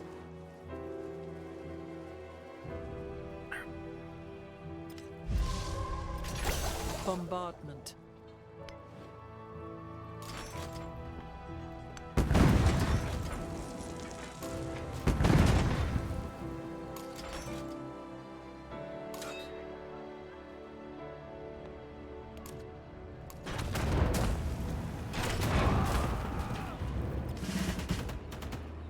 Let's move on in there. Excuse me.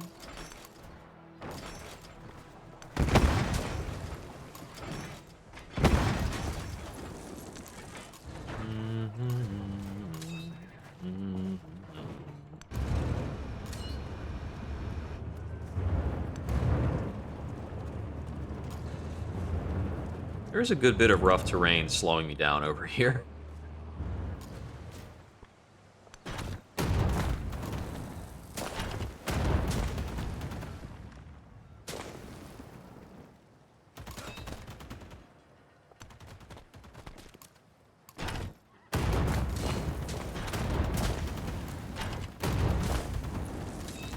Just gonna unpack units here.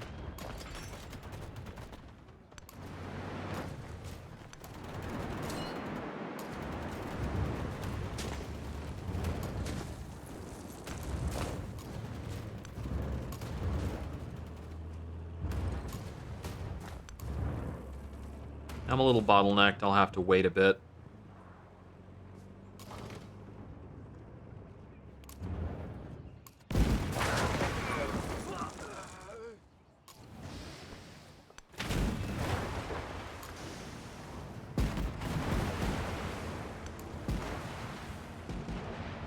Start pursuing up here, and I'll make an oceanic assault on Raga. Over here, let me see. Looks like I've been packing this tile. That's okay. This tile might be better. It's a 3 adjacency tile. And this tile's like 1 adjacency tops. This is a better tile.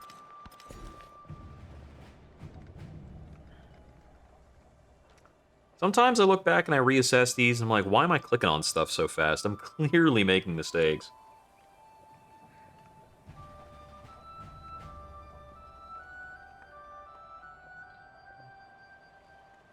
This district is bringing in 66 yield.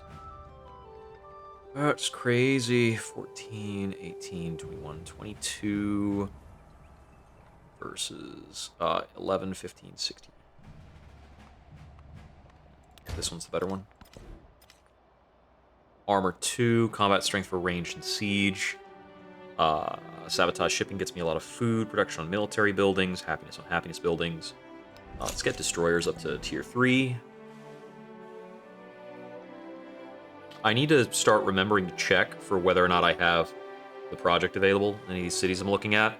I might also want to think about wonders, because it looks like I'm probably unlocking them way faster than the AI is. I think I just build an ironworks here, because it looks like it's taking me too long to build this other stuff. Pataliputra should be one of my options for the transatlantic flight. Let me check my productions. We've got 63 in Karakoram, 60 in Ostia, 79 in Pataliputra, 80 in Haran. So Haran is theoretically my best location for the transatlantic flight, but I haven't built their precursor building for it. That'll take a while, so here is where we are making our transoceanic. This reading is unguarded because of probably some unit of Jose's, but I can't see it right now.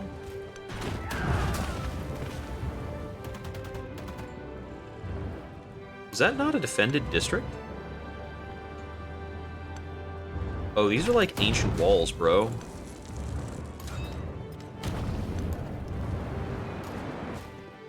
That's not good. Oh, I've already captured Tokyo. Okay. Okay.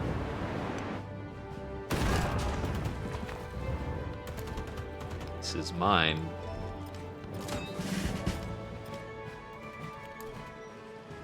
Guess this commander got promoted too. These guys still haven't unpacked over here.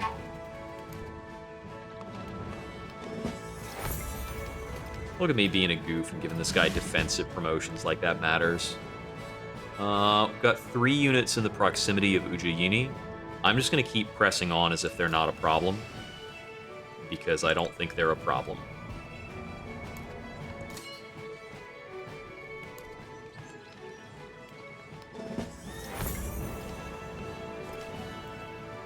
I don't believe I just walked into Tokyo.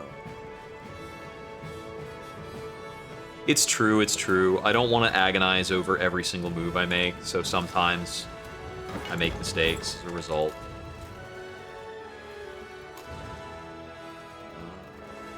Okay. Oh, this guy must have the promotion ability.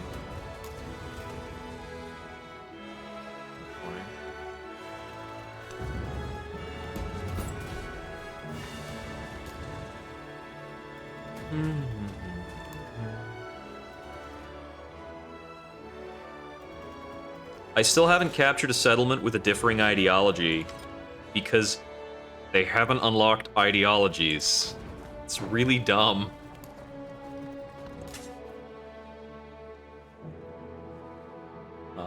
Looks like there's something for me to excavate over there, but I think that might have been already done. There's definitely a foreign explorer standing on that tile, doing stuff.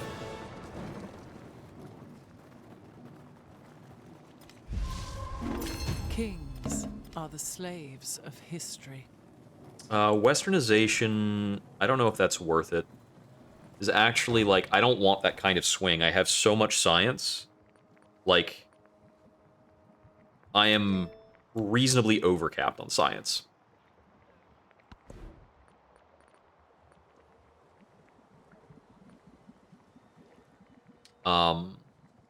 This serfdom benefit, though, is probably pretty good. Gives me more production in cities. That's great. Vatican City, unguarded. Yeah, I know that.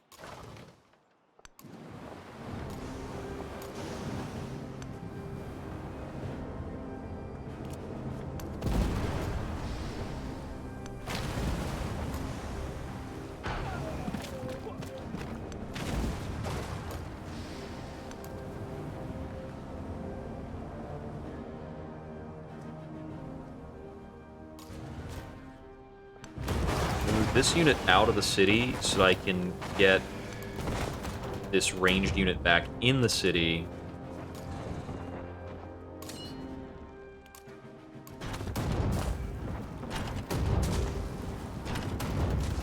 That should sack it, right?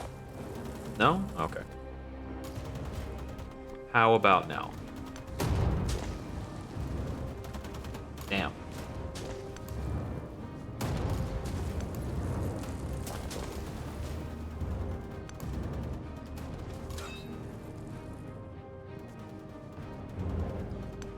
gonna move him. I'm gonna move this guy up. Yeah.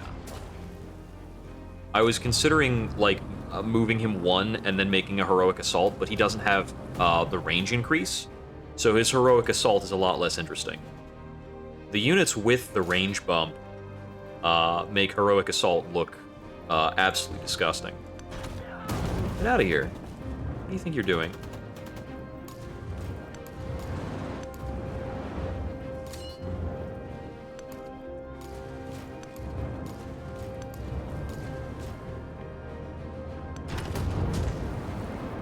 This is why you can't use ancient walls to defend your town in the modern era. As if that wasn't, you know, obvious.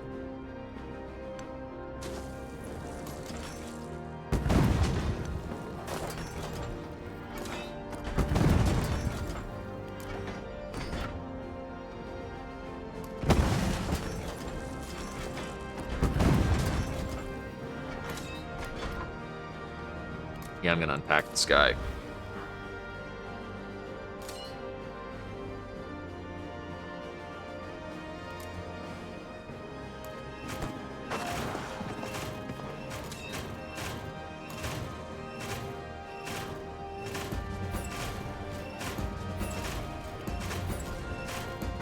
That's right, the land ships are all turning into tanks right before your eyes.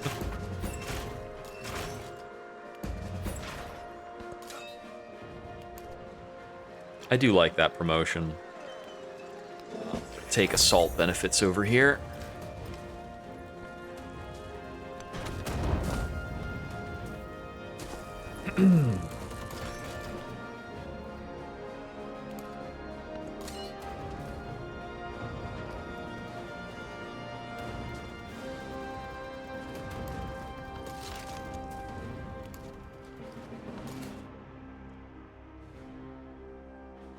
Might as well upgrade him. I have a lot of money after all.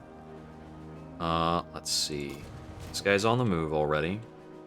I have units that are defending that I could move up, but I'm not worried about it right now.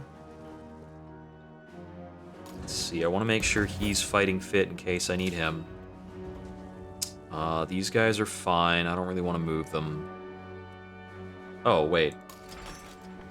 What are you doing?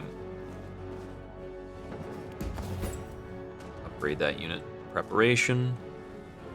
Could buy more navy.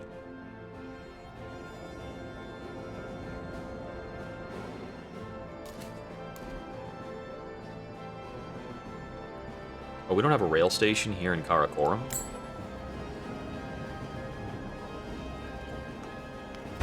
Let's do it.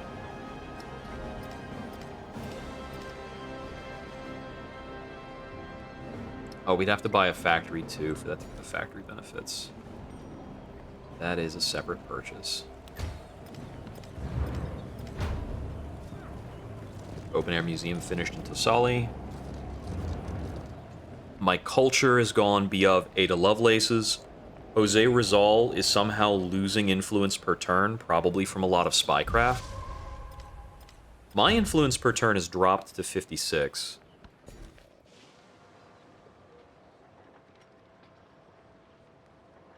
I know that if you're caught doing spycraft, you get a penalty to your influence gain for a while. I think my influence gain might be being inhibited by denunciations. I think that's another thing that can be done. I haven't looked at those very much. There's a you can sanction other players to reduce their yields. I haven't tried that.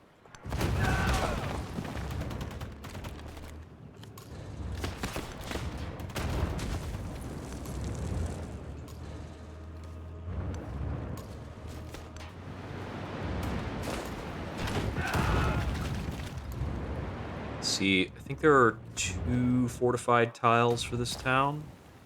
The city, rather. And I called it a town, but it is its capital.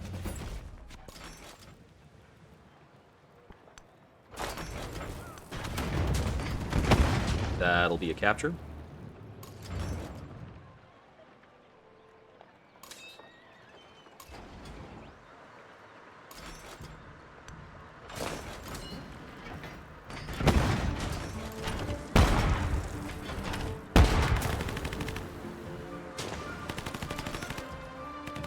If I had done this range attack first, I could have captured.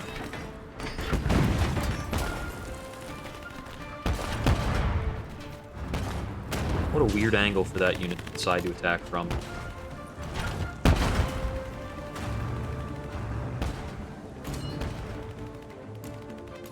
Let's unpack more guys. We'll unpack this one directly into the city.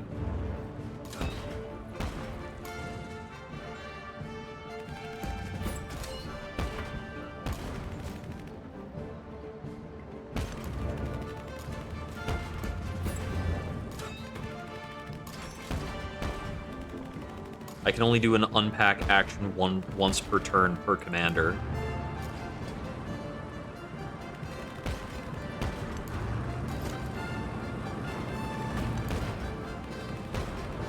This is the first time I've really had the struggle of my own units being in my way.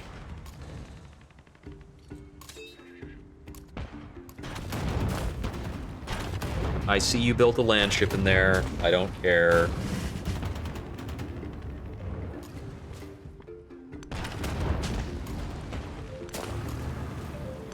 Mine are better. We build them different.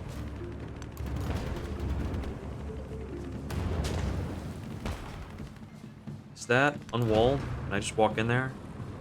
Looks like it. Oh yeah, it's just got walls on, like, this side. And this looks walled, but it isn't. That's just houses, actually. Completed that. We want the radius. Oh, hey, you came on land. Cool.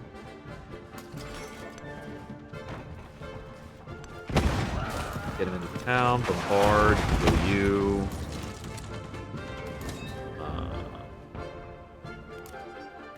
Heroic assault you. Then attack. So the heroic assault is a safe move that softens the guy up, so he gets an injury penalty. We want the infantry benefits. Infantry and cavalry.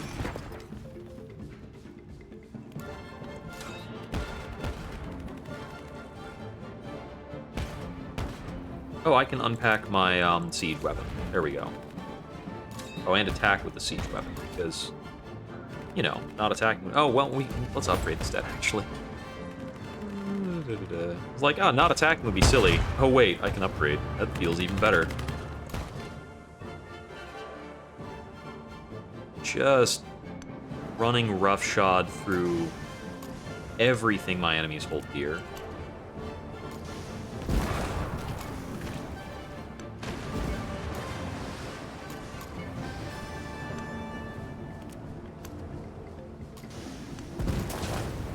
So I haven't always caught this flaw in the AI's decision-making when playing through the modern era.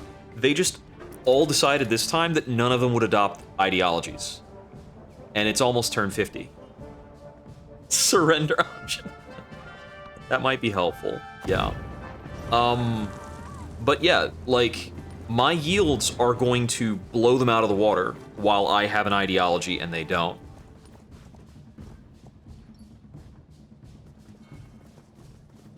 So how do they still not have one at 50 turns into the modern era? The young men shall... When I apparently have access to... Did I just blow away the modern era? Is that what's going on? Am I just crushing it too hard because I have so many cities? Maybe. That might be it. I can't rule that out.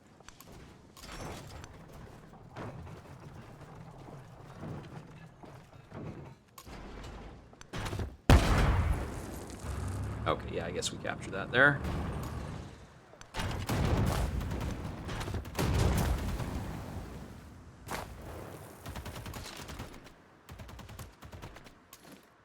Pack up this infantry company. This land ship moves back to destroy you. Army commander moves up.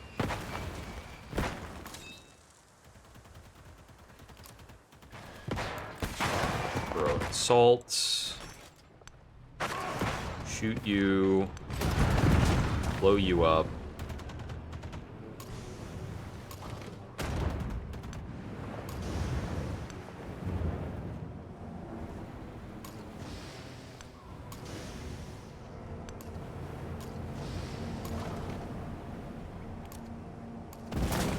Finding a position for a land barrage. I think I take Raga next turn.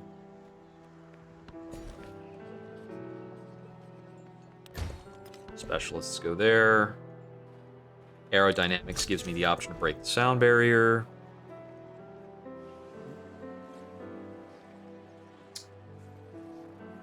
Arakorum. Are there any wonders that I care about? Not if it takes that much time, actually.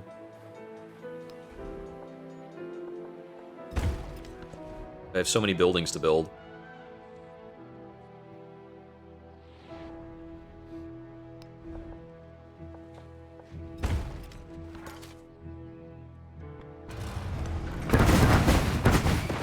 This is the one and only time I've ever, what was I about to say? Yeah. I mean, it is the one and only time I felt like I had too much science. That much is true.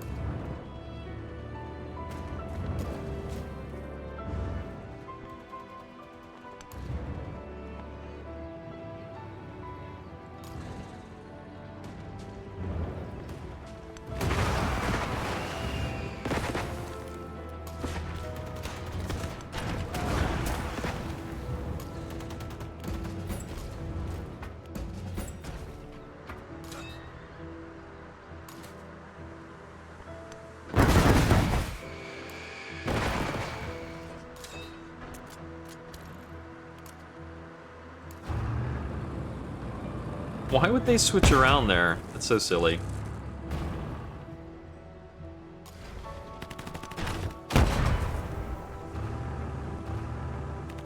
Oh, we just go in and take that, I guess.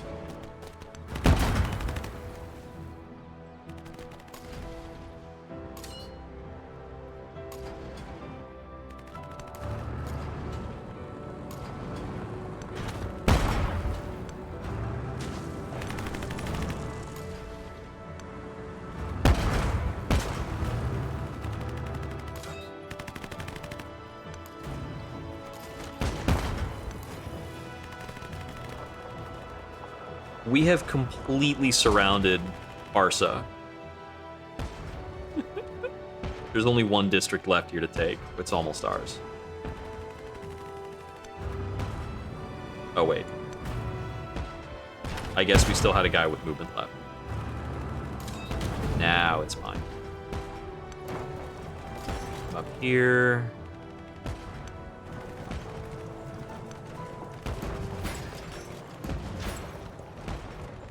Yeah, this will be mine. Look at those yields. This is a 90 production city. And it's mine now. Yeah, sure, give me happiness. Oh, we got an expansionist attribute, I guess. +1 population, I suppose.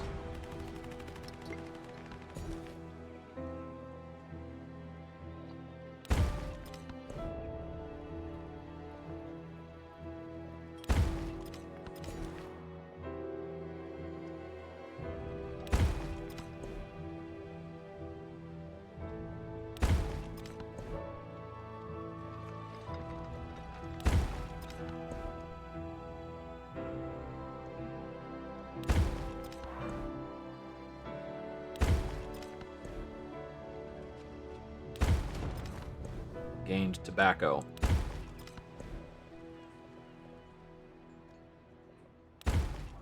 This is all my towns getting +1 pop from the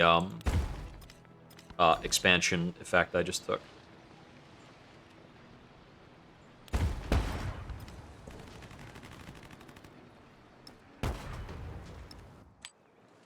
I'll put tobacco somewhere. I'm still 2 cities under cap. My ideology progress is less than I want it to be. We got 7 points from 3 city captures.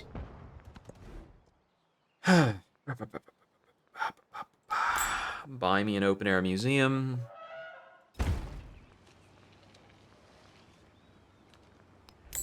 Buy me an Obshina worth 8 food. It's pretty good. Let's buy a grocer worth 24.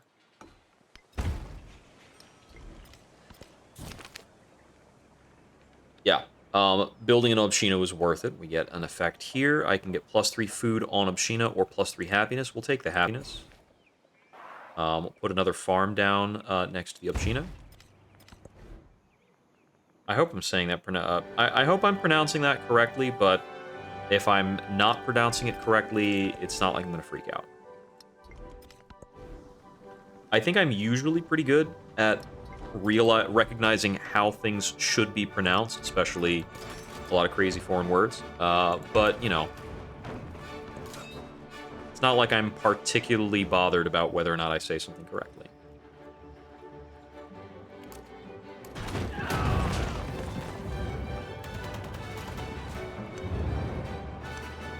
I went for a coordinated strike under the assumption that I would not immediately take the place, but now it's mine, I guess.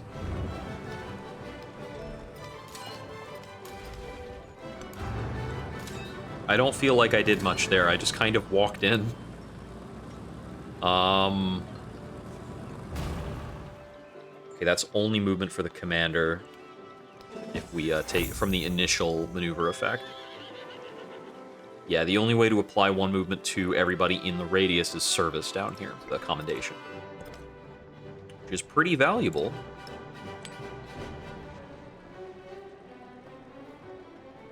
We have one town with, actually, wait. All of our towns are 10 or more happiness, so we can go up to 3 more city captures. He's got a bit of navy here. These are all bad units, though. Like, these are all ships of the line.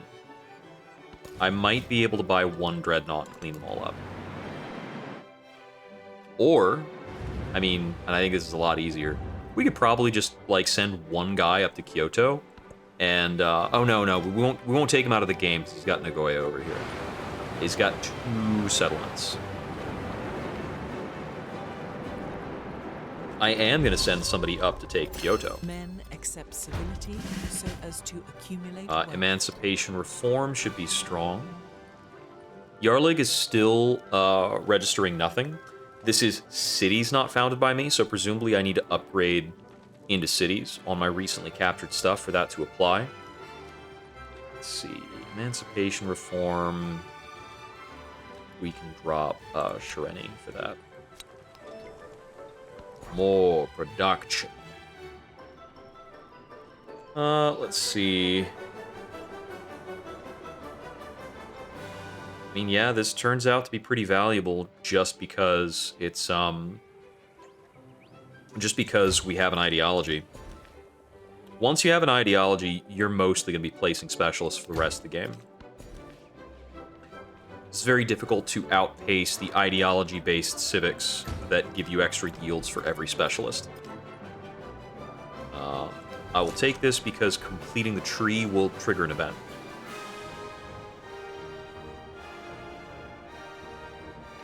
Let's build an aerodrome. Sure.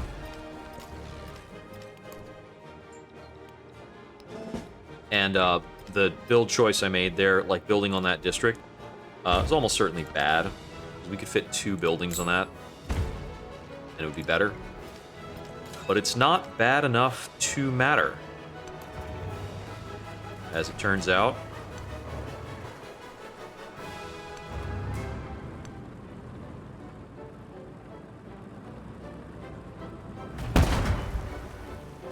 Yep, as I thought, we walk over, we take Kyoto in 1, and, oh.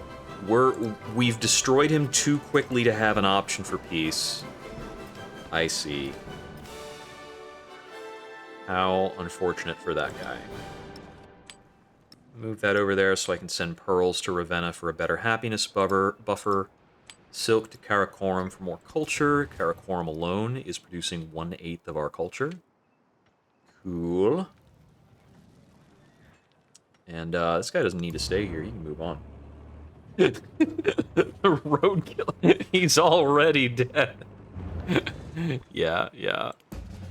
He can't stop this. He's powerless to stop this. I guess I need to move this tank away from the water so that it doesn't get bombarded anymore. That almost counts like he did something, right? Let's see. So we have Parsa captured. So now that that is also mine, I want to get these guys into this tile, so...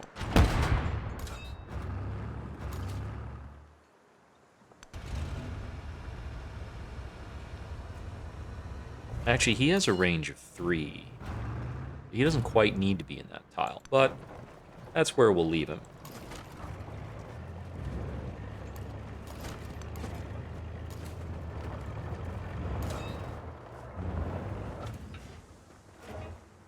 Let's see, if I put him in...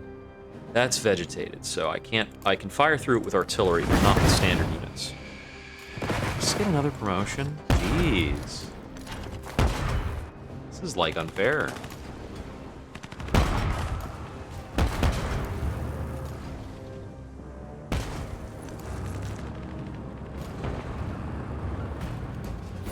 Upgrades, upgrades.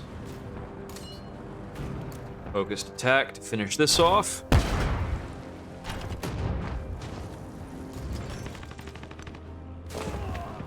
Boom.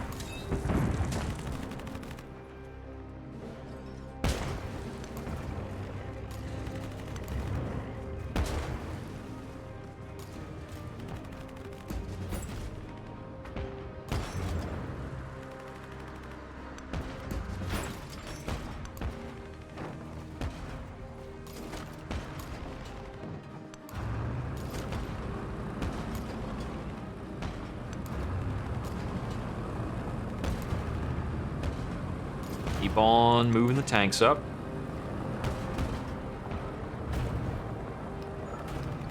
That'll be mine. Mughal capital has fallen, but its people continue to fight. A mutiny against just rule? Huh. Oh, that's interesting. This is a unique effect for this faction that spawned him a couple feeble, worthless units.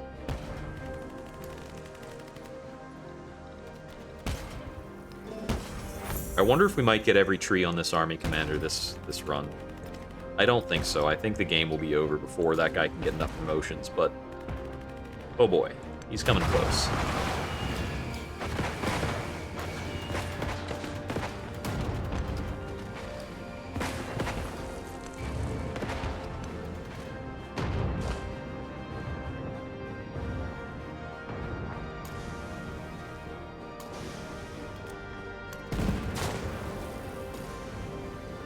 This is mine.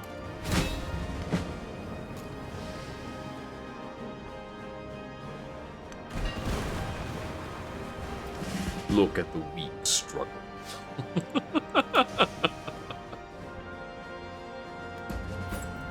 Guess we can upgrade these dreadnoughts too. This is mine. We have 29 out of 27, which was the limit I set earlier. So getting more than this will start to push some things into negative happiness. But we're not going to hit crisis, so I don't think it's going to be enough to matter. I think at this point we just push on. Oh, I can assault the, I can heroic assault the explorer. It's a little weird. Okay, let's see.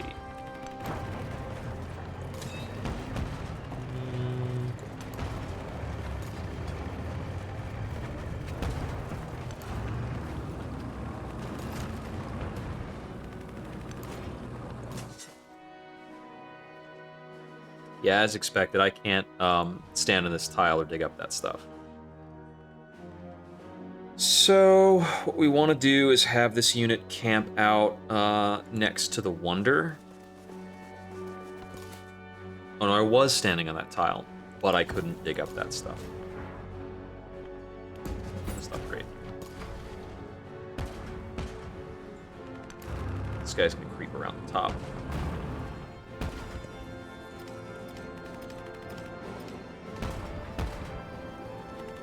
Alright, 2 capitals down so far.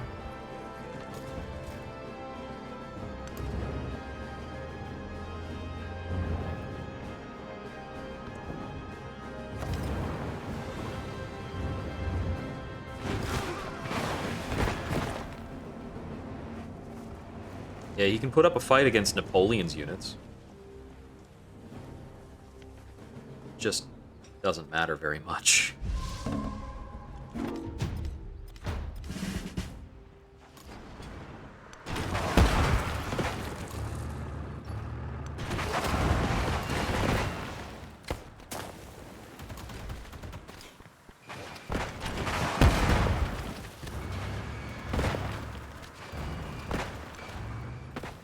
Okay, are we back? All right, yeah. We crashed out. What's it called? So Civ crashed and OBS freaked out, presumably because of the crash. It looks like we are theoretically back up and running. Let's see if I can load up from an autosave. Yeah, it looks like we can load from an autosave. Might have to redo some decisions and just some, like, procedural war stuff. Okay, cool. We're back. The great Russian soul, emerges upon the world with its unquenchable appetite for knowledge, poetry, and conquest. I do feel as though Russia isn't doing too much for me here in the modern. I think the rocket launcher is probably the big thing to take away from being Russian. Although 15% production in cities is a pretty big deal. And that's one of the weird things about Civ 7, is the benefits for each Civ are usually tucked away in its traditions. So you're not going to know right away. Which is also why I played Russia, so I haven't played Russia before. Okay, espionage action, got it. It's probably setting up a rail station. That one gives a huge adjacency boost. Logistics. Yeah, I think I'm just redoing a turn, basically.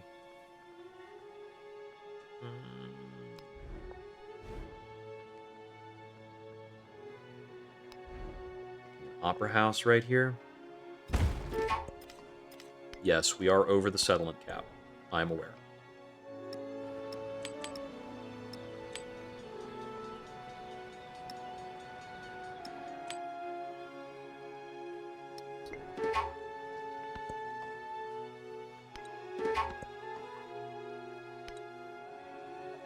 Teoli is under by -1.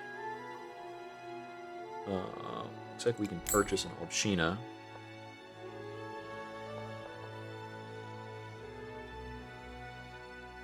We can purchase a second one here.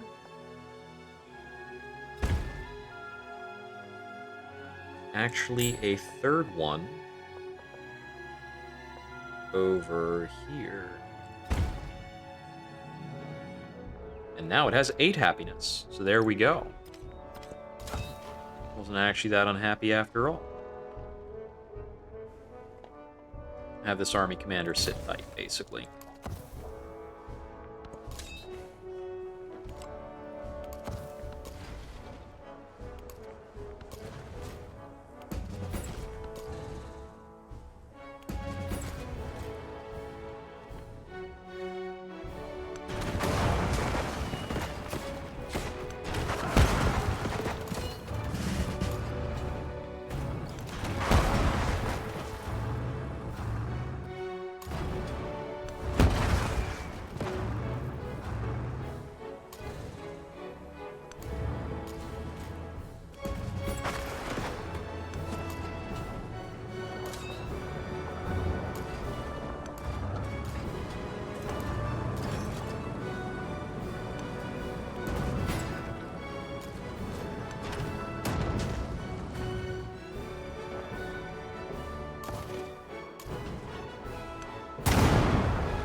Sploosh.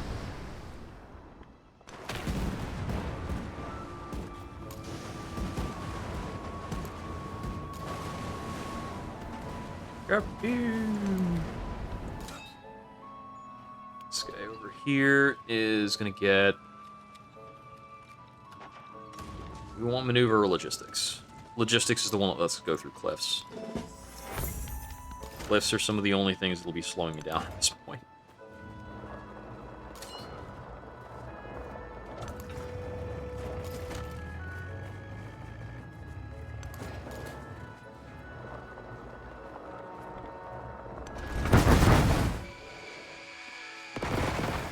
launch in there. Doesn't look like splash damage is necessarily applying for these district bombardment attacks. Might be only for units.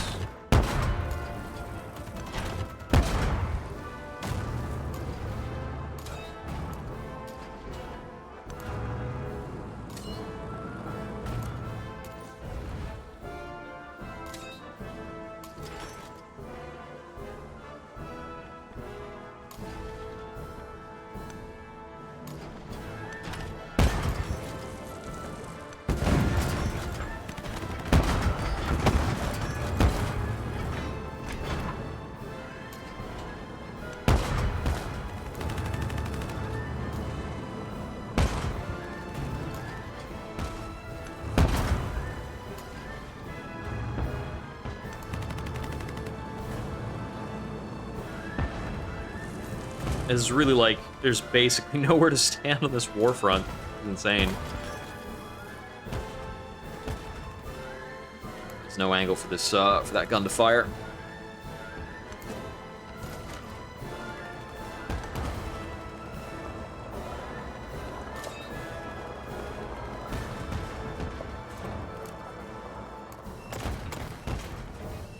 Heroic assault on that wall.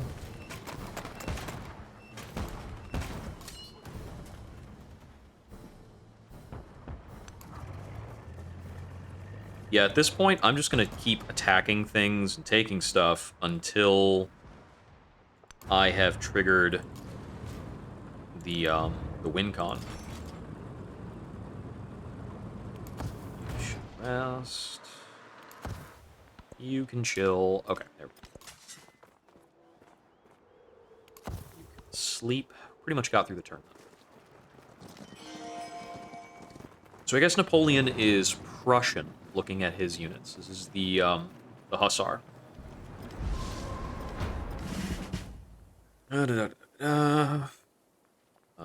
Over here.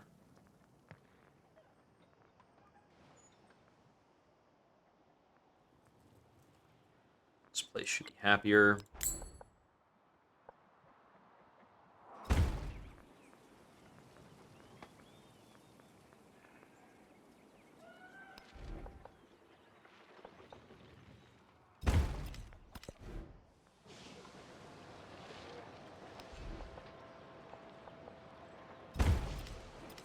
Crazy that I can get 14 happiness out of an aerodrome, but that's how Charlemagne do.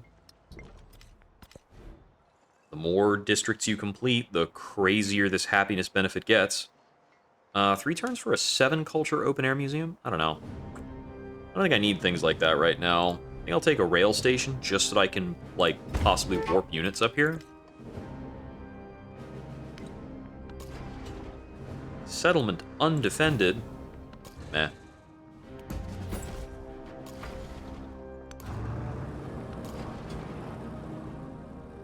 Ugh. I'm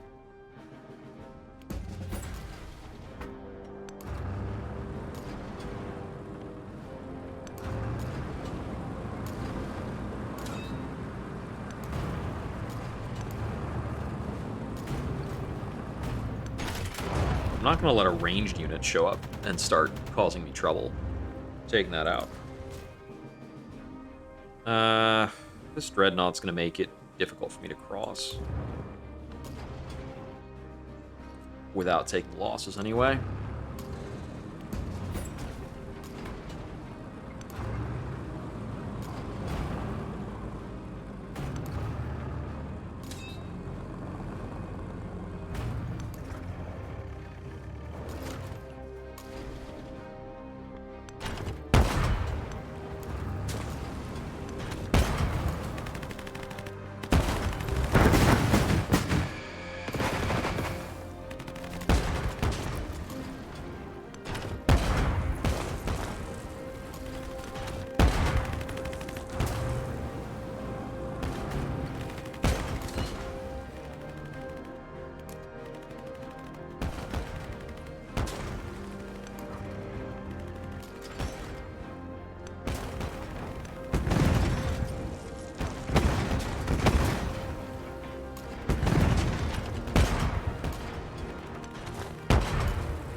That wasn't even a necessarily better tile to move into. That was just kind of being fidgety.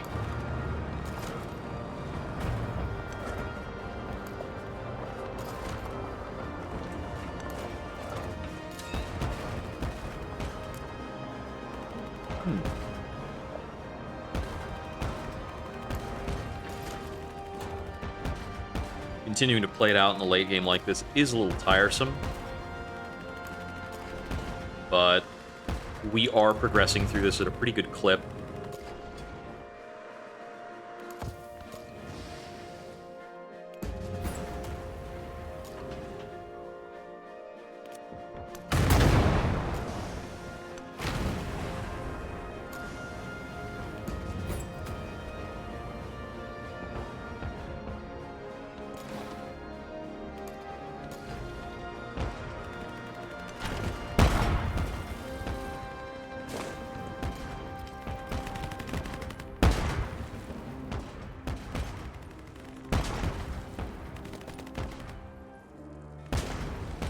Yields still outstripping the AI very significantly.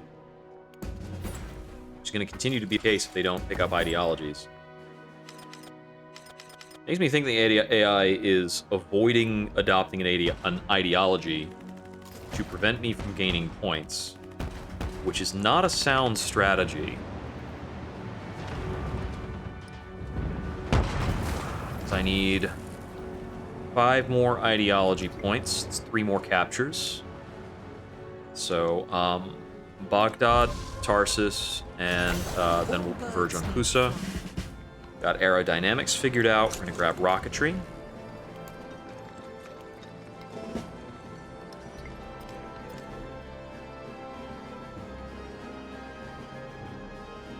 Ravenna, let's see, a tenement.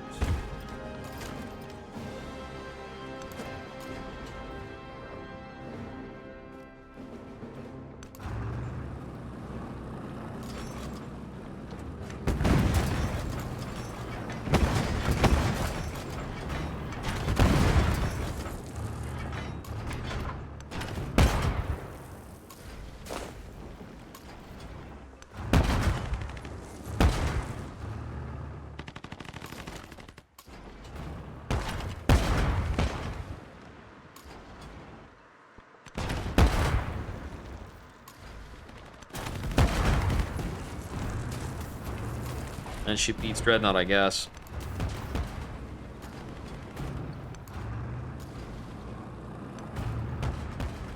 Get those tanks packed in there.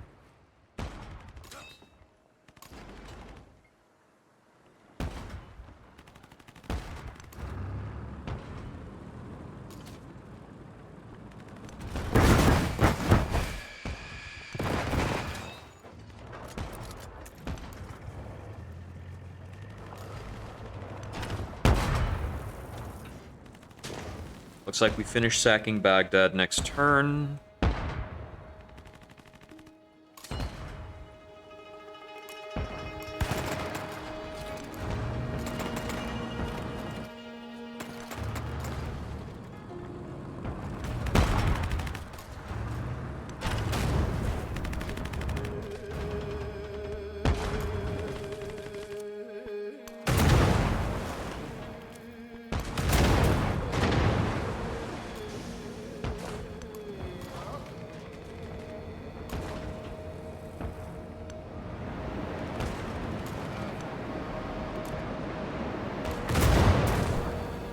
I'm not concerned about this fleet commander. It most likely doesn't have any units.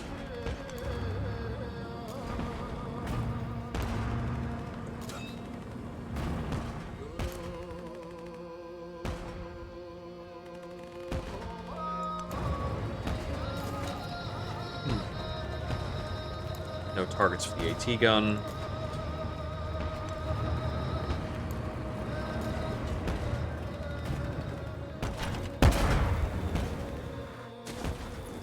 This Dreadnought is causing a little bit of trouble. Not enough to stop me, but a little bit.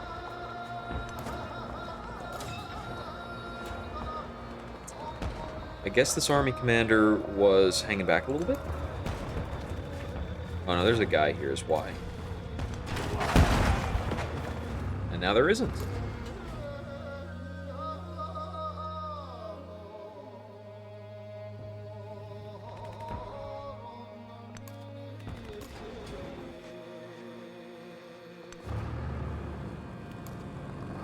Move one tile inland and then rest over here.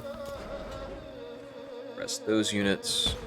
I think we should be able to get across this gap without taking too much damage at this point.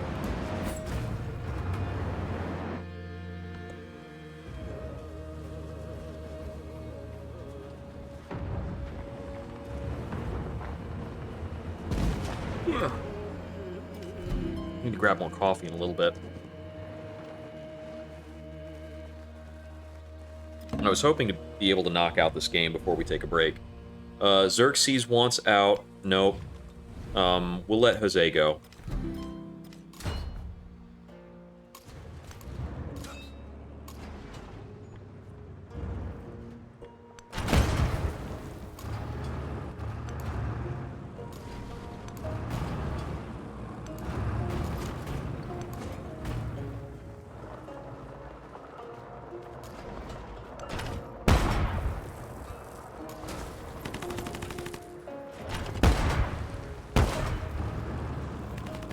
There's the last district of Baghdad.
Specialists probably should be going here. Keep putting them there. Settlement, that's 30 out of 27. 4,000 science for them, congratulations.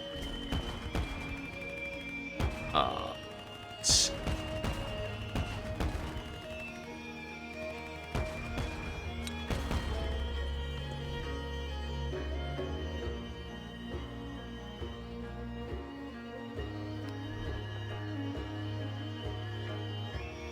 Take the 9-4.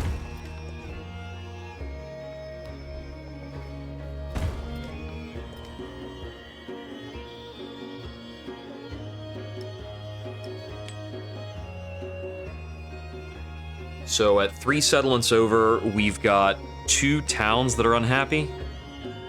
Yep.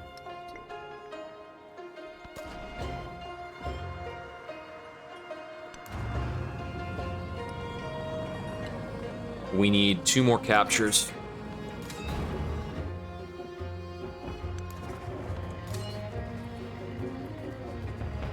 We'll definitely have unhappy cities, but they won't be unhappy cities, like, we'll be able to complete Project Ivy in a city that's not affected by the happiness penalty.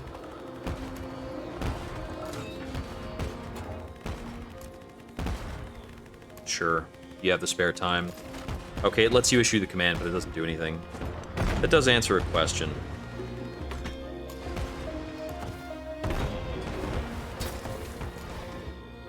I think those guys are just gonna hold the shore.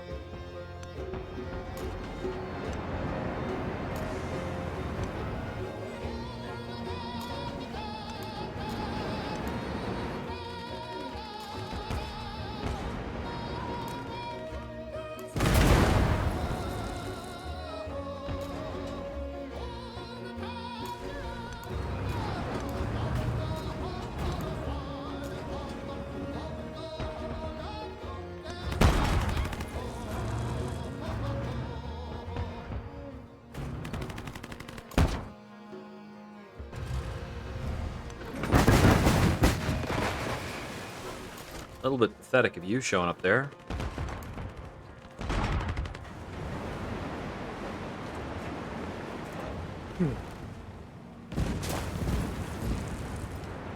Oh no, the district defenses are destroyed. Anyway.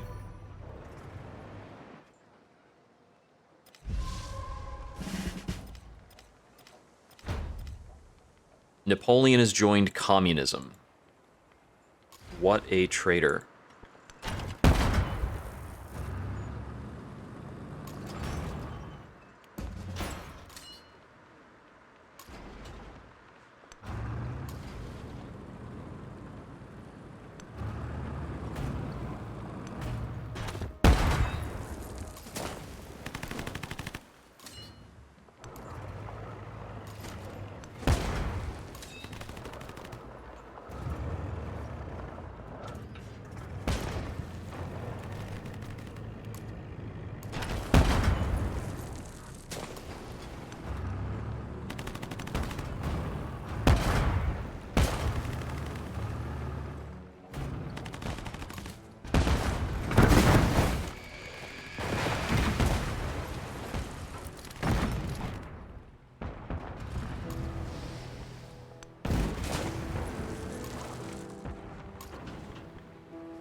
That land should be pretty weak.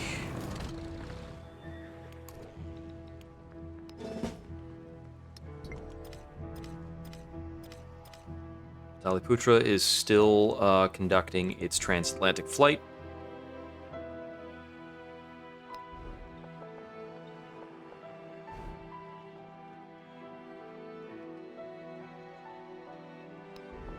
Plus 11 open air museum.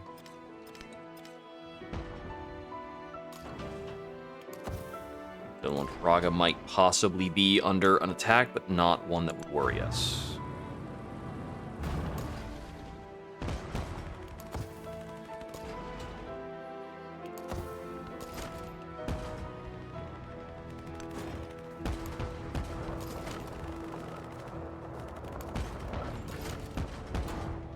I can't even get these ranged units into position fast enough. It's crazy. The amount of bonuses I'm applying to these, to this cavalry is pretty great. Pretty great.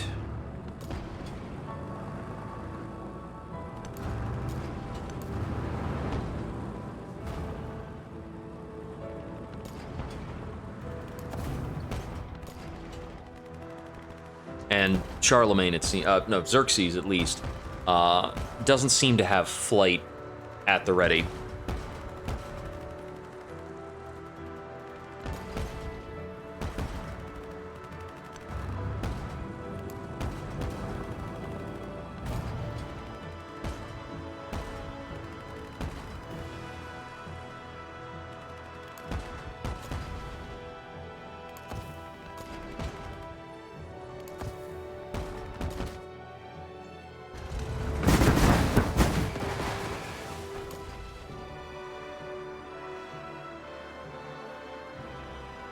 Certainly got some spare units kicking around at this point.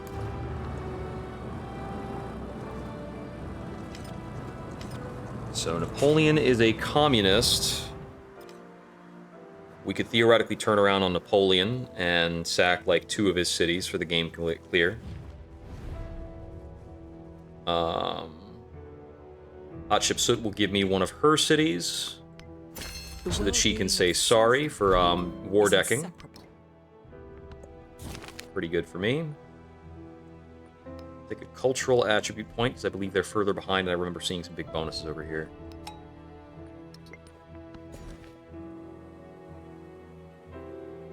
Let's see. Take one of these 7 tiles.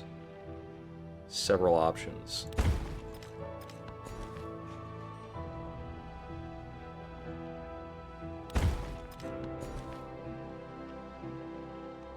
10 tile with a happiness bonus. We've got 6 tile here. I can get settlement limit out of nationalism and globalism. That'll help my happiness stabilize in a couple places where it's currently pretty low.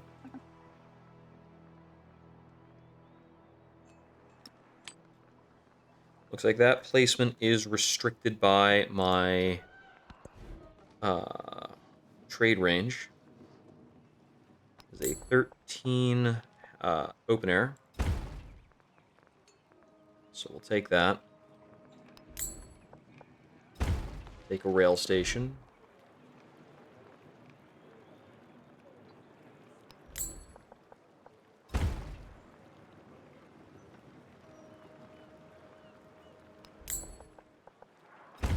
Buy an China here to get that back into positive happiness. I've still got a lot of spare cash.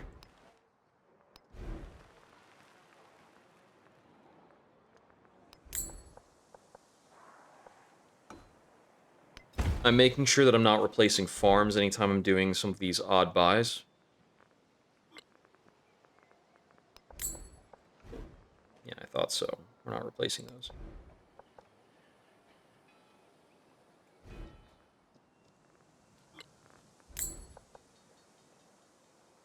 Build over the temple.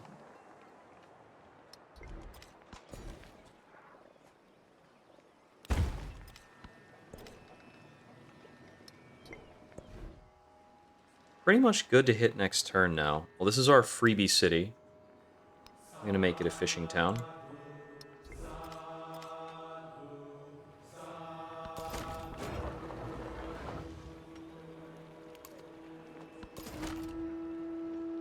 Doesn't really matter if the town is any good.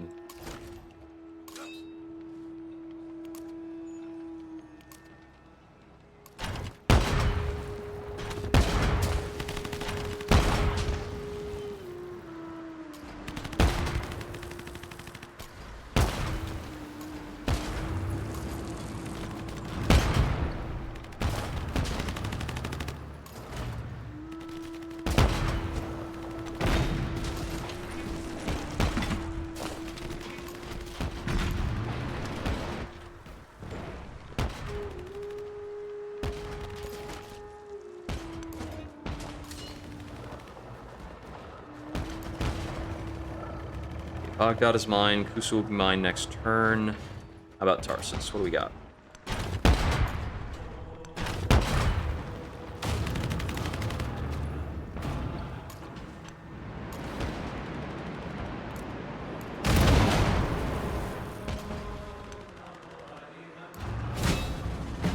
There we go. Victory unlock.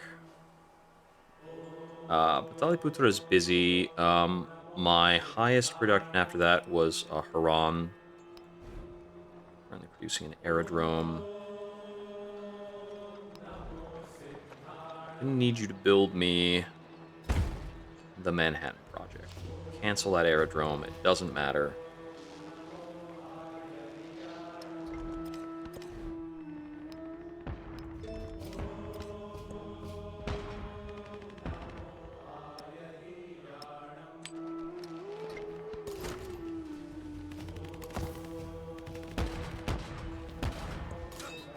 I'm going to take Kusa for good measure so that he doesn't have a domestic foothold on the continent.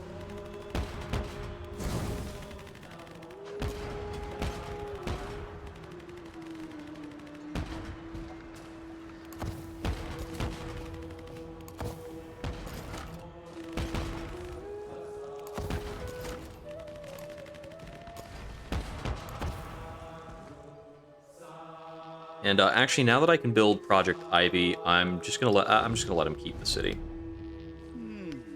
Let's take peace.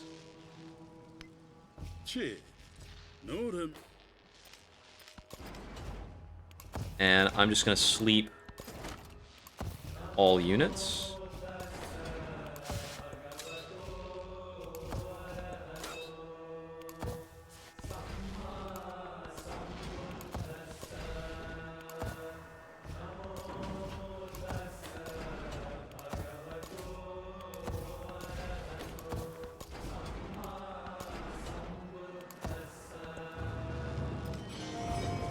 So now we've got 6 turns to pass on the Manhattan Project, and then Project Ivy afterwards. Try and maximize our production in Haran to make this happen. Cultural benefit here. Try to put up a factory here. We're happy in Troy.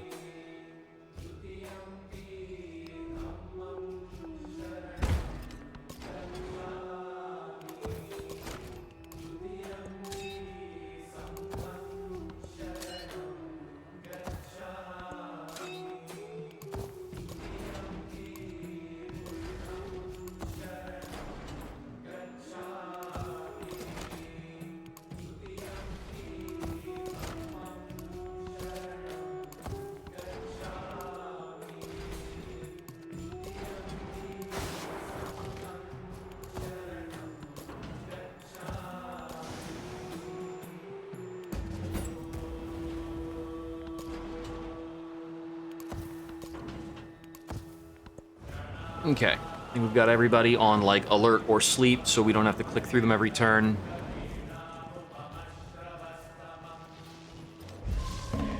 Five turns on Manhattan. We got a space race milestone.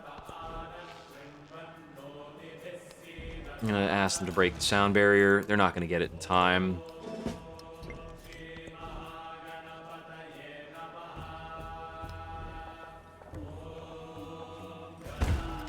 Go for a factory.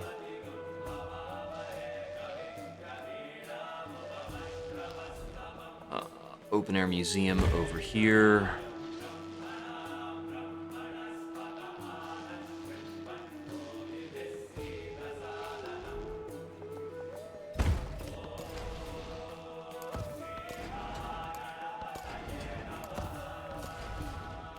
Right, anybody who was resting to health will bother me when they hit full health.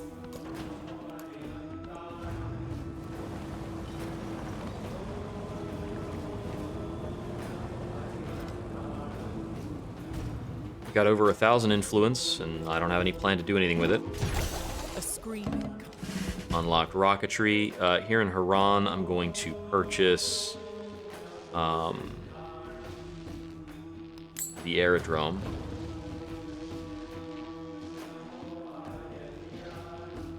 Happiness is positive. Production's good. Espionage.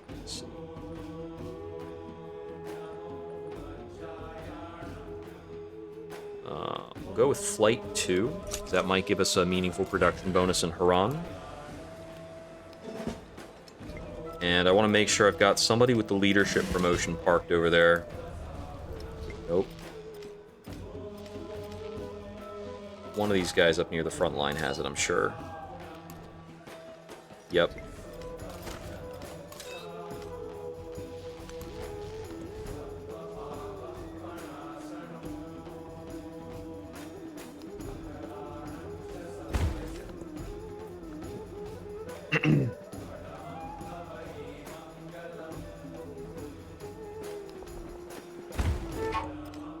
Yes, we have surplus influence.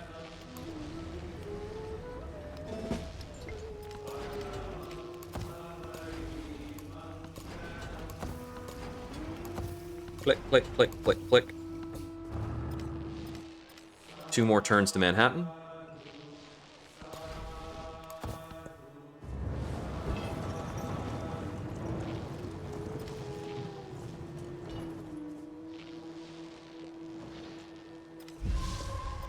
The members of the nation Nationalism, sure.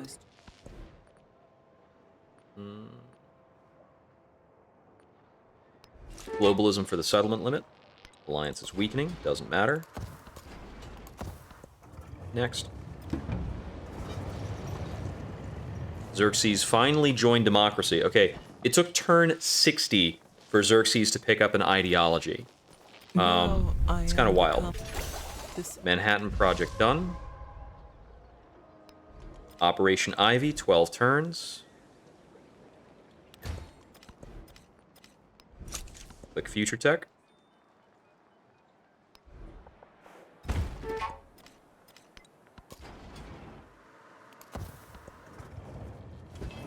Okay, 12 turns to a projected win, which will be a win on about turn 73, give or take. We might grow more in Haran in a way that speeds us up. So over here, I'm going to purchase any buildings that will make them faster at this. Looks like we can purchase them a factory.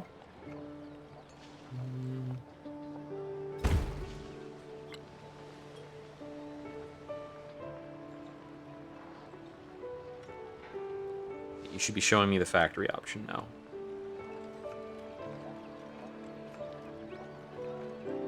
Not seeing it.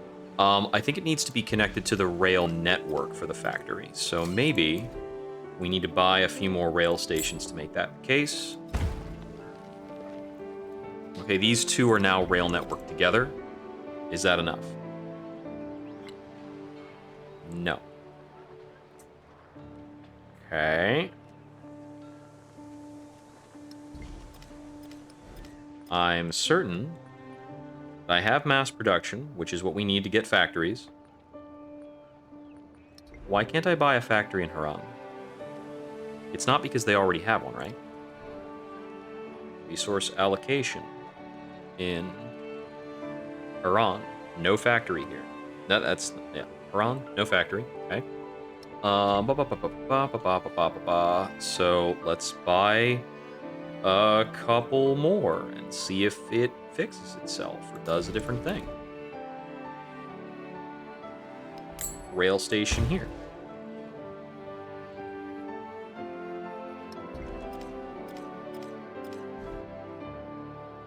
And a rail station here.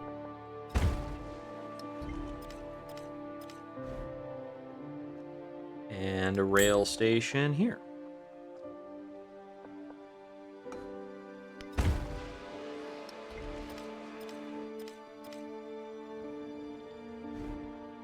There, now we can build a factory here.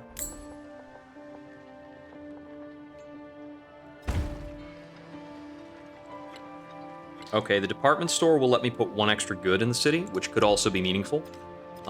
Let's check the resource allocation for Iran. Production on land units. Production towards buildings and wonders. Culture. I don't think there's any factory resource that makes them necessarily better at completing the current project, but they have a factory now, whatever. I think I shaved off a turn.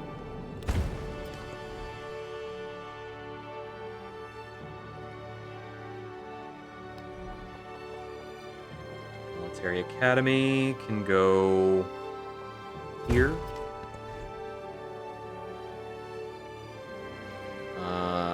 Plus 18 tenement right here. Town specialization doesn't matter.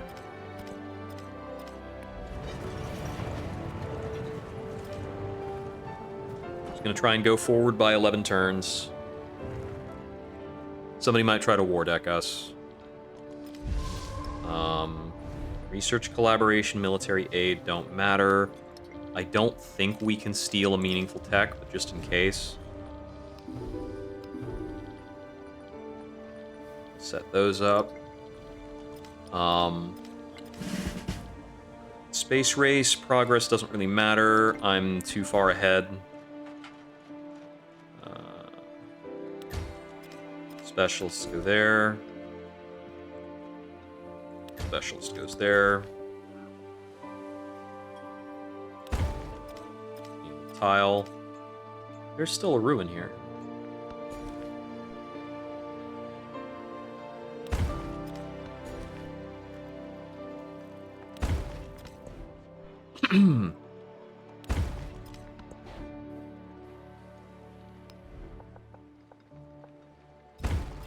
Build a launch pad just because.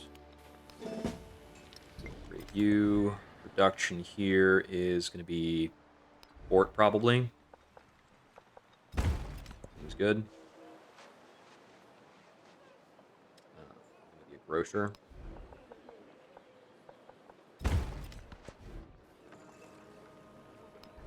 Factory.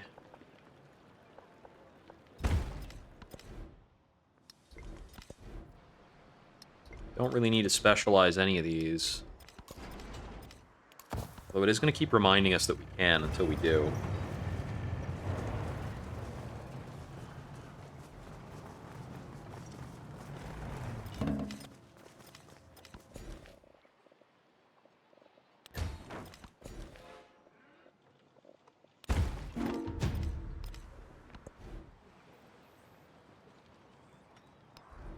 You guys can just, like...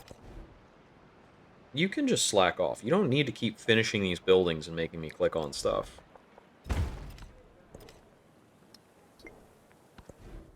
Karakorum has a factory, noted. That's a pretty great-looking open-air museum. We got him to Haran for a 5% yield bonus.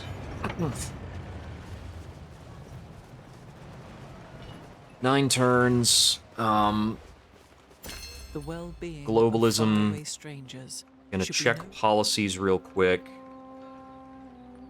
Doesn't look like we have any important changes. I'll drop Baghatur. Happiness on the palace equal to your cultural attribute. Take Sheni. Growth. Civics. Hegemony gives us another settlement limit, which gives us happiness everywhere. Ironworks. Oh, that's... Whew. I almost removed an open-air district. Woo! An open-air museum. That'd be pretty bad. I mean, like, it'd be pretty bad, woo, in terms of, like, I don't need these yields. I don't need to have this much coming in.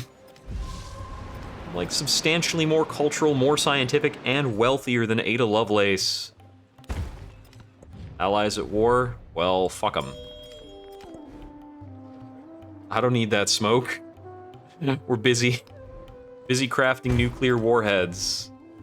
Whatever, focus on, like, being an urban center, I guess.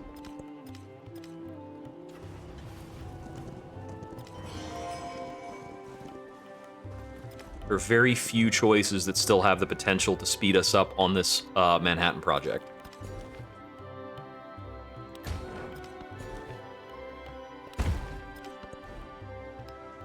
Specialize into a farming town. You're probably either a farming town or a mining town. That looks like a bunch of farms. There we go. That's probably not the wrong choice. Theoretically, we could do a lot of farm specialties and make sure that we're, like, shipping food there and whatever else. That's a whole lot of work. Wild card point. What can we do with this that might change things? Is there anything we can do with this that might change it up or have an effect? Get more total science. Yields in towns with a specialization. That might do something.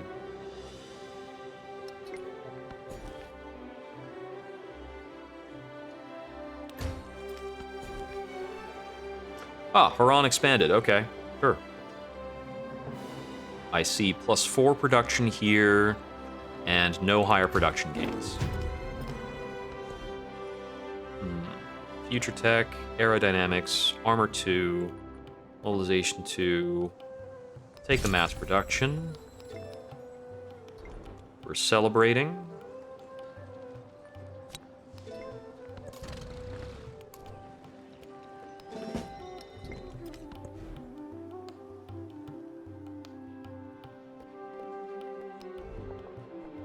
Make me some silly-ass wonders, man. Just, like, whatever takes you the longest so you don't have to bug me again.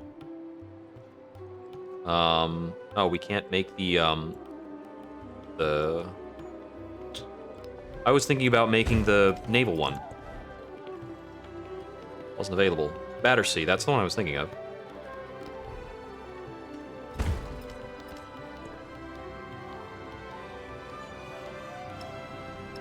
That's not the one I put in.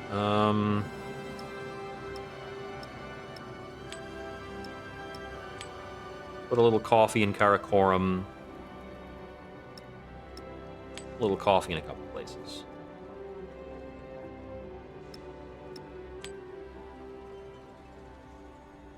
I'm not being very particular about this resource distribution.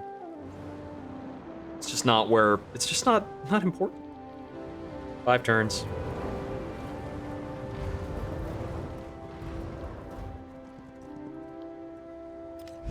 So Kog'Maw is probably not going to grow further.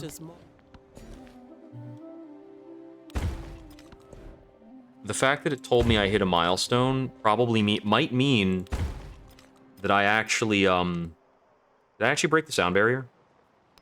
I broke the sound barrier. Which means the next thing we need here is a launch pad. I think I might already have a launch pad somewhere else. Are you going future tech again? We aren't not going future... Well, no, we win before we get future tech. But we win before we do a lot of things. Clicking buttons. Any button's fine.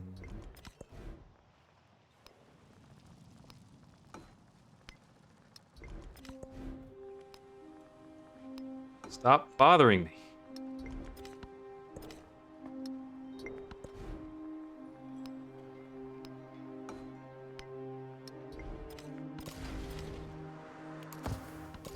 Right, spawn more units. 4 turns.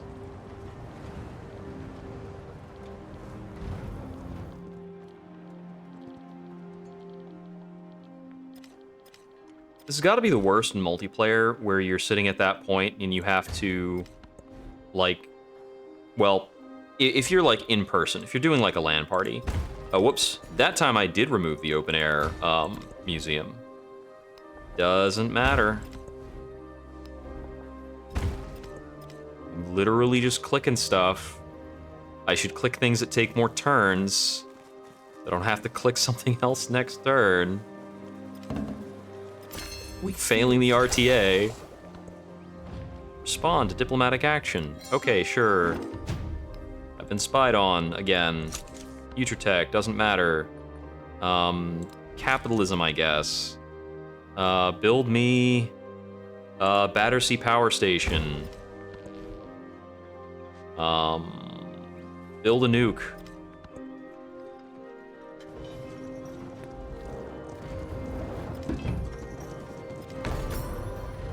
Actually launching a nuke at another player in this game is, like, egregious and weird. You have to have access to a game-winning project to be able to build a nuke. So launching a nuke at another player, instead of just building the game-winning project, I don't think there's any reason to do it right now. I presume that it will be more impactful if and when they add a 4th age to the game. Launch a satellite. We're not going to get that satellite done. Do not place the open-air district with a grocer. That's terrible. Why can't you build on these other tiles? They're there. Like, what the heck? Madrid, why? Whatever, just, like, do a research initiative then.